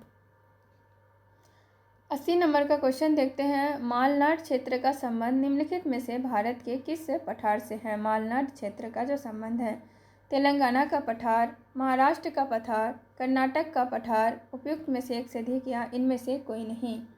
तो इसका सही आंसर क्या हो जाएगा, ऑप्शन नंबर सी, कर्नाटक का पठार। मालनाड क्षेत्र का संबंध भारत के किस पठार से है, तो ये कर्नाटक पठार से है। मालनाड क्षेत्र का संबंध भारत के कर्नाटक पठार से है।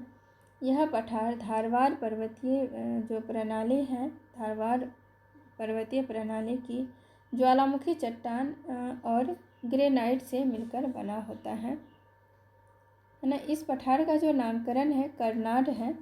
कर्नाड क्यों पड़ा, इसका जो अर्थ है वो काली मिट्टी की भूमि के नाम पे इस जगह का नाम, इस पठार का नाम जो है वो कर्नाड पड़ा है। आगे का देखते हैं। आगे का क्वेश्चन है, मगध एवं अंग का मैदान किसके हिस्से हैं। मगध एवं अंग का जो मैदान है वो किसके हिस्से हैं। ऊपरी गंगा का मैदान, मध्य गंगा का मैदान, निम्न गंगा का मैदान, उपयुक्त में से एक से अधिक या इनमें से कोई नहीं। तो 81 का सही आंसर जो है, आप लोग भी आंसर मतलब करते जाइए, कमेंट में आंसर करके बताइएगा। 81 का सही आंसर हो जाएगा ऑप्शन नंबर बी, मध्य गंगा का मैदान। क्वेश्चन कहता है मगध एवं अंग का मैदान किसके हिस्से है, तो ये मध्य गंगा का मैदान के हिस्से हैं। महाजनपद के जो काल था, 16 महाजनपद थे। कितना महाजनपद था, 16 महाजनपद जो है वो प्रमुख थे। मगध और अंग जो महाजनपद था उसका जो विस्तार है वो मध्य गंगा क्षेत्र में था,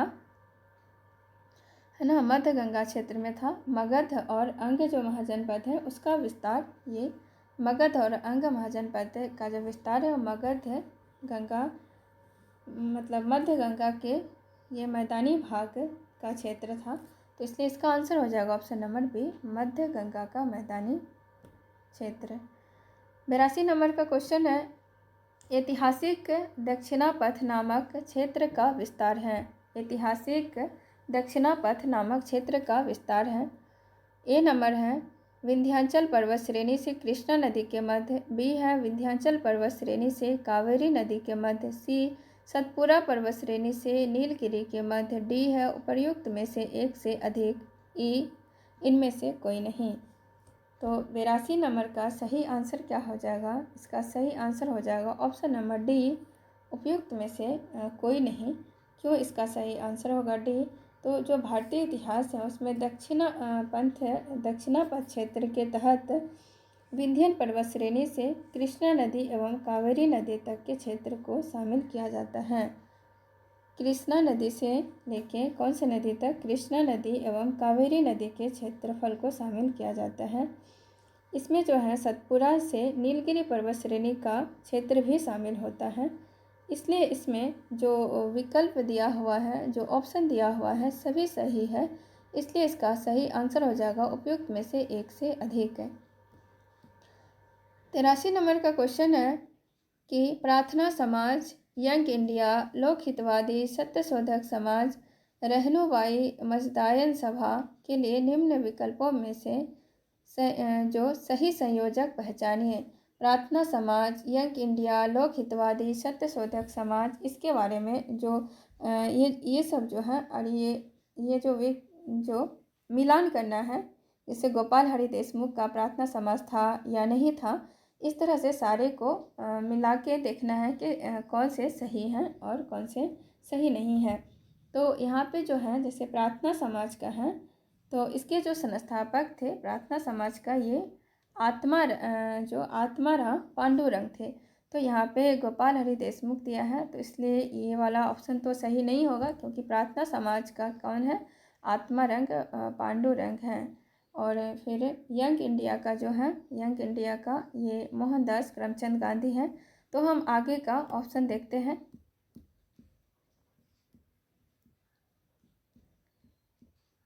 आगे का ऑप्शन है, ऑप्शन नंबर बी में है आत्मारंग पांडुरंग, मोहनदास करमचंद गांधी, गोपाल हरि देशमुख, ज्योतिबा फुले, नौरोजी फरदौंजी।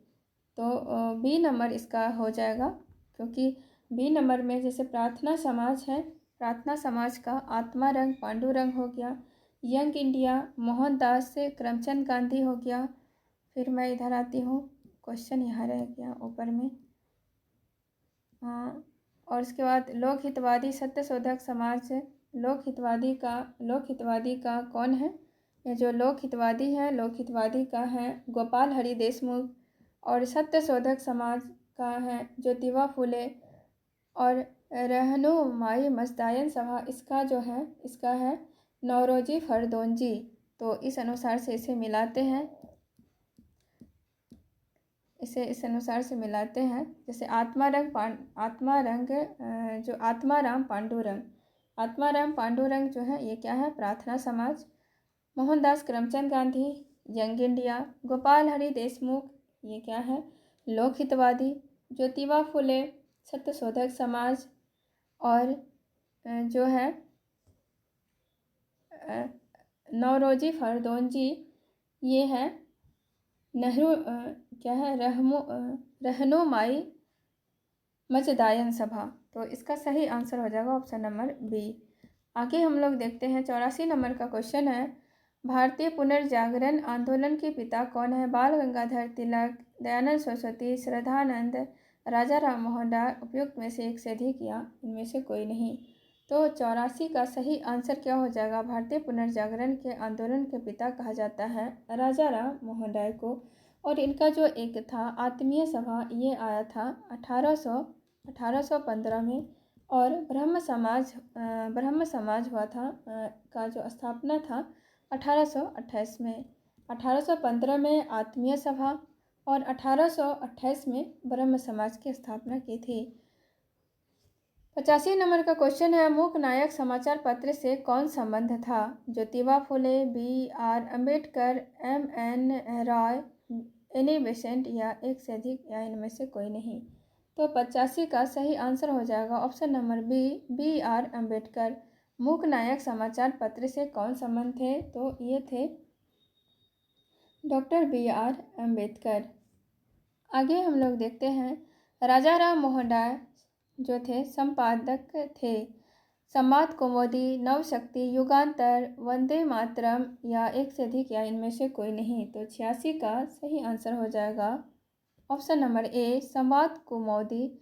राजा राम मोहन राय संपादक थे किसके, संवाद कौमुदी के ये संपादक थे। राजा राम मोहन राय को जो है इसे क्या कहा जाता है, इसे एक नाम से और जाना जाता है, इसे भारतीय पत्रकारिता का अग्रदूत भी कहा जाता है। राजा राम मोहन राय को क्या कहा जाता है, राजा राम मोहन राय को भारतीय जो पत्रकारिता है इसका अग्रदूत भी कहा जाता है। इन्होंने जो है बंगला भाषा के विकास में महत्वपूर्ण योगदान दिया। और इन्होंने जो है स्वयं बंगला व्याकरण का संकलन भी किया है। और 1821 में बंगाली पत्रिका जो है संवाद कौमुदी का प्रकाशन किया। ये संवाद कौमुदी का जो प्रकाशन है ये कब किया, 1821 में किया है संवाद कौमुदी का प्रकाशन। और ये जो है ये बंगला भाषा में किया है, किस भाषा में है? बांग्ला भाषा में। और 1822 में मीरात उल अखबार भी प्रकाशित किया है। मीरात उल अखबार किसका है? यह भी राजा राम मोहन राय का है। 1821 में संवाद कुमुदी और 1822 में मीरात उल अखबार। आगे हम लोग देखते हैं 87 नंबर का क्वेश्चन है, इंडिया विंस फ्रीडम किसने लिखी? किसने लिखा है India wins freedom? Subhash Chandra Bose, Maulana Abul Kalam Azad, Jawaharlal Nehru, doctor APJ Abdul Kalam या ऑप्शन नंबर ई। तो 87 का सही आंसर हो जाएगा B, Maulana Abul Kalam Azad. India wins freedom के जो लेखक हैं वो है मौलाना अबुल कलाम आज़ाद। आगे हम लोग देखते हैं 88 नंबर का क्वेश्चन है कि निम्नलिखित में से कौन सा सही है?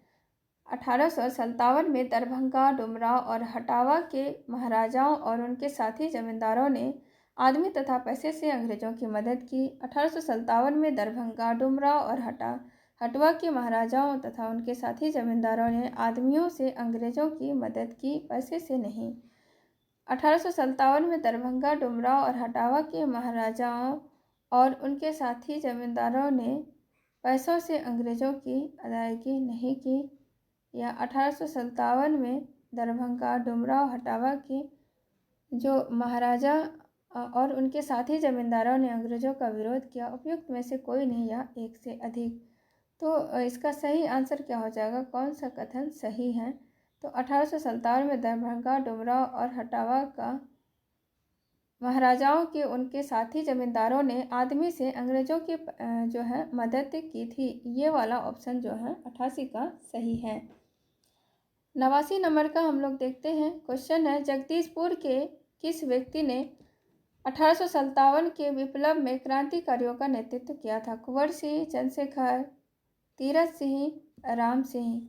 तो 89 का सही आंसर हो जाएगा ऑप्शन नंबर ए, कुंवर सिंह। जगदीशपुर के कुंवर सिंह ने 1857 के विप्लव में क्रांतिकारियों का क्या किया था? नेतृत्व किया था। और इनकी जो मृत्यु है वो 26 अप्रैल 1858 को हुई थी।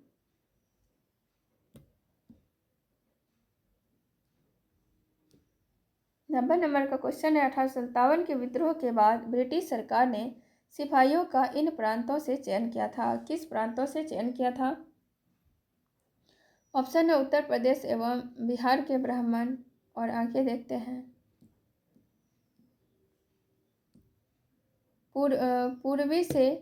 पूर्व से बंगाल एवं उड़िया, सी गोरखा सिख, पंजाबी और उत्तर प्रांत से। तो इसका सही आंसर हो जाएगा option number C, Gorkha Sikh एवं पंजाबी उत्तर प्रांत से।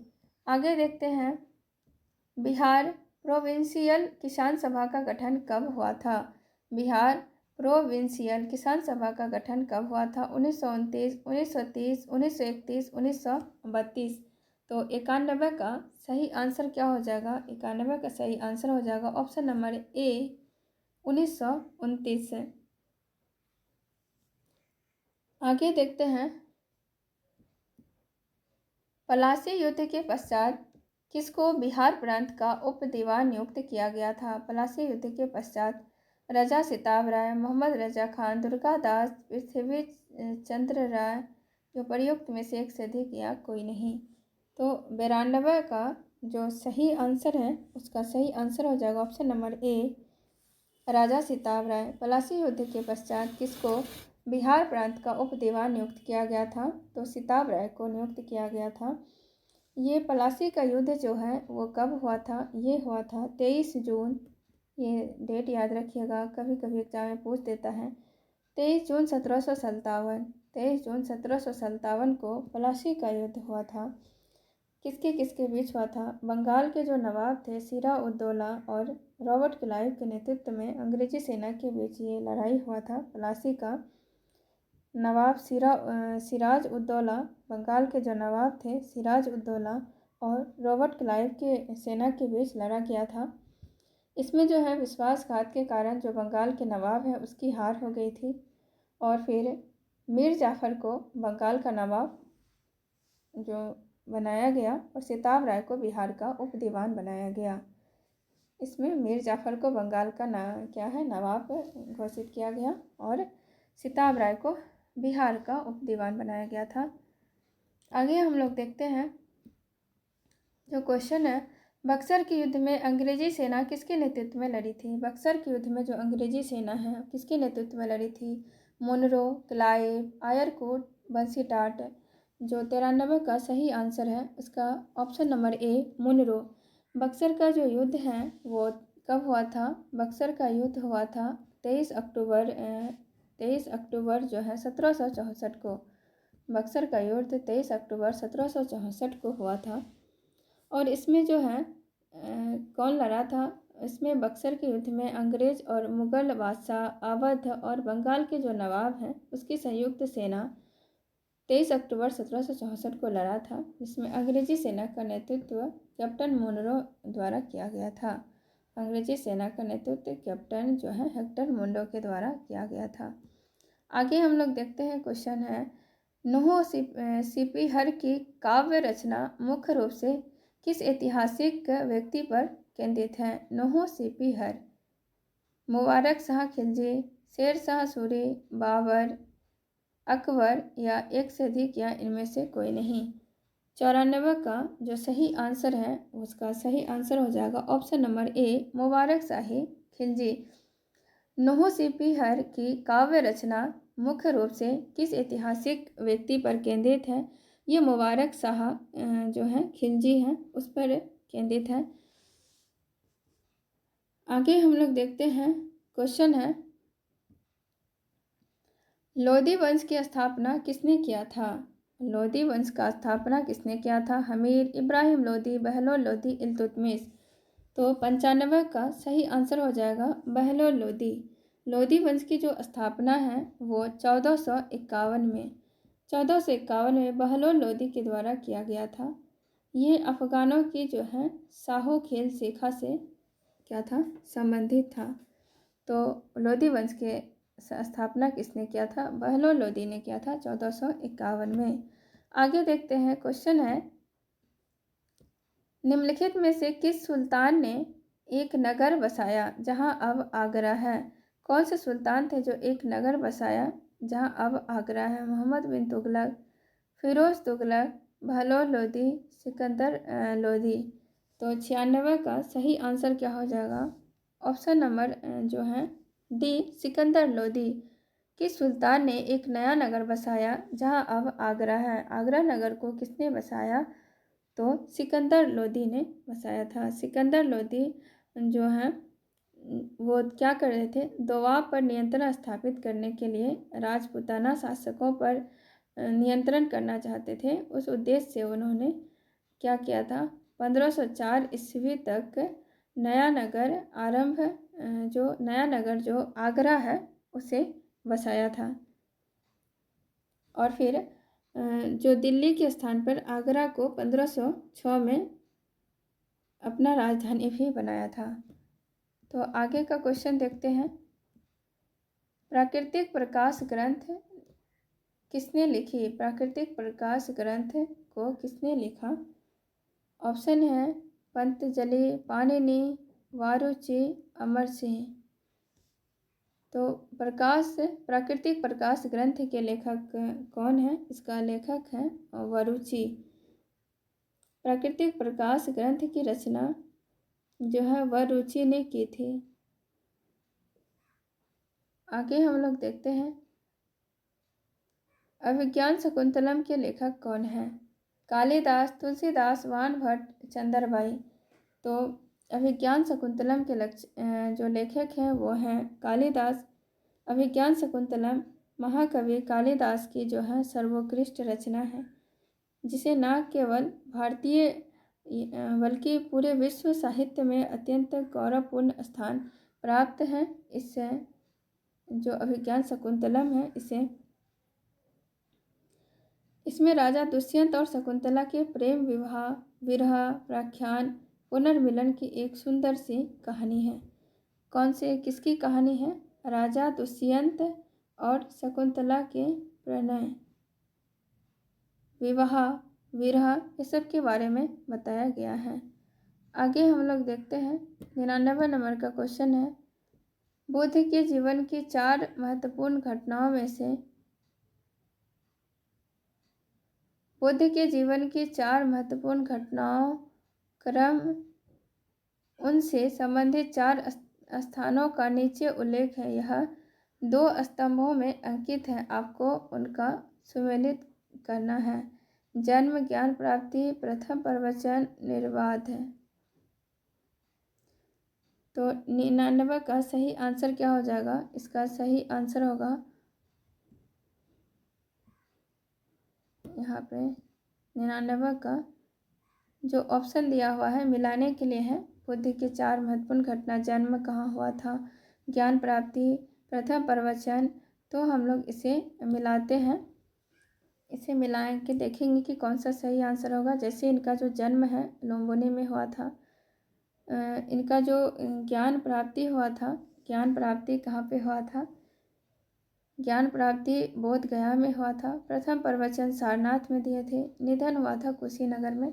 अब मिलाते हैं कौन सा ऑप्शन मिलता है। जन्म लुम्बिनी, जन्म मतलब ए का 3 देखते हैं कहाँ है। ए का 3 सी नंबर में है और कहीं ए का 3 नहीं है। तो आगे हम नहीं देखेंगे, बस हमें एग्ज़ाम में देखना होता है कि हमें ऑप्शन के अनुसार देखना पड़ता है कि कौन सा मिल रहा है। जैसे यहाँ पे मिल गया जन्म लुम्बिनी 3 मिल गया, सी का 3, तो हम यहाँ देख लें और कहीं 3 नहीं है तो यही वाला आंसर सही हो जाएगा। लेकिन फिर मैं बताने के लिए बता देती हूँ। जन्म लुम्बिनी में हुआ था, ज्ञान प्राप्ति बोध गया में, प्रथम प्रवचन सारनाथ में, निधन हुआ था कुशीनगर में। 100 नंबर वाला क्वेश्चन देखते हैं। आज के सेट का लास्ट क्वेश्चन जो है भागवत संप्रदाय के विकास में किसका योगदान अत्यधिक था? पार्थियन का, हिंद यूनानी का, कुषाण का, गुप्त का, या ऑप्शन नंबर ई। तो इसका सही आंसर क्या होगा? भागवत संप्रदाय के विकास में किसका जो है योगदान अत्यधिक था? तो इसका सही आंसर हो जाएगा गुप्त का योगदान जो है सबसे अधिक था। भारत में भागवत धर्म यानी वैष्णव धर्म का जो चरमोत्कर्ष है वो 4वीं से 5वीं शताब्दी में कब था? ये 4वीं से 5वीं शताब्दी में गुप्तों के शासनकाल में हुआ था। तो ये था हमारा आज का जो सेट नंबर 7 का 100 क्वेश्चन। उम्मीद करती हूँ आप लोगों को ये अच्छा लगा होगा। और क्वेश्चन आप जो क्वेश्चन होते हैं जहाँ बताना ज़रूरी होता है, जिस क्वेश्चन को मैं वहाँ पे अच्छे से जो है उसे एक्सप्लेन करती हूँ, तो थोड़ा सा वीडियो लंबा हो जाता है। तो इससे कोई बात नहीं है, आप लोग का रिवीजन होगा। आप बस क्वेश्चन का बस आंसर मैं टिक नहीं करती हूँ। अगर टिक करूँ तो जल्दी जल्दी हो जाएगा। मैं चाहती हूँ कि जो आंसर है तो वो क्यों है, आप लोग इसे जो है समझे। जब आप लोग अपना सेट बनाएंगे तो इसमें आपको फ़ायदा होगा, कुछ एक्स्ट्रा चीज़ें आप लोग को याद हो जाएंगे। तो ये था आज का 100 क्वेश्चन सेट नंबर 8। मैंने कहा था कि मैं जो आज के बारे में कि आज से मैं 2 सुबह में एक 7 बजे, एक जो है इवनिंग में 7 बजे लाऊंगी। तो मैं मॉर्निंग वाला तो 7 बजे नहीं ला पाई क्लास। इसके लिए फिर से मतलब सॉरी, मुझे दुख है, नहीं ला पाती हूँ किसी न किसी कारणवश। मैं कल से ज़रूर कोशिश करूँगी। मेरी थोड़ी तबीयत भी ठीक नहीं थी। मैं कल से ज़रूर कोशिश करूँगी कि इसे जो है ये 25 सेट है मैं इसे जल्दी ख़त्म करूँ। जो यही 5-6 रोज़ में मैं चाहती हूँ कि ये एक दिन में 2 सेट करके इसे ख़त्म कर दूँ जल्दी से। तो मैं कल मेरा पूरा प्रयास रहेगा कि कल मॉर्निंग में एक सेट आएगा। तो आप लोग अगर नए हैं चैनल पे प्लीज़ इसे सब्सक्राइब करिएगा और कमेंट में अपनी राय ज़रूर दीजिएगा। और भी क्लासेस मैंने ली है इस चैनल में, आप लोग उसे भी देखिएगा। और ये सेट आपको कैसे लग रहा है कमेंट में बताइएगा। मिलते हैं अगले क्लास में। धन्यवाद। राधे राधे।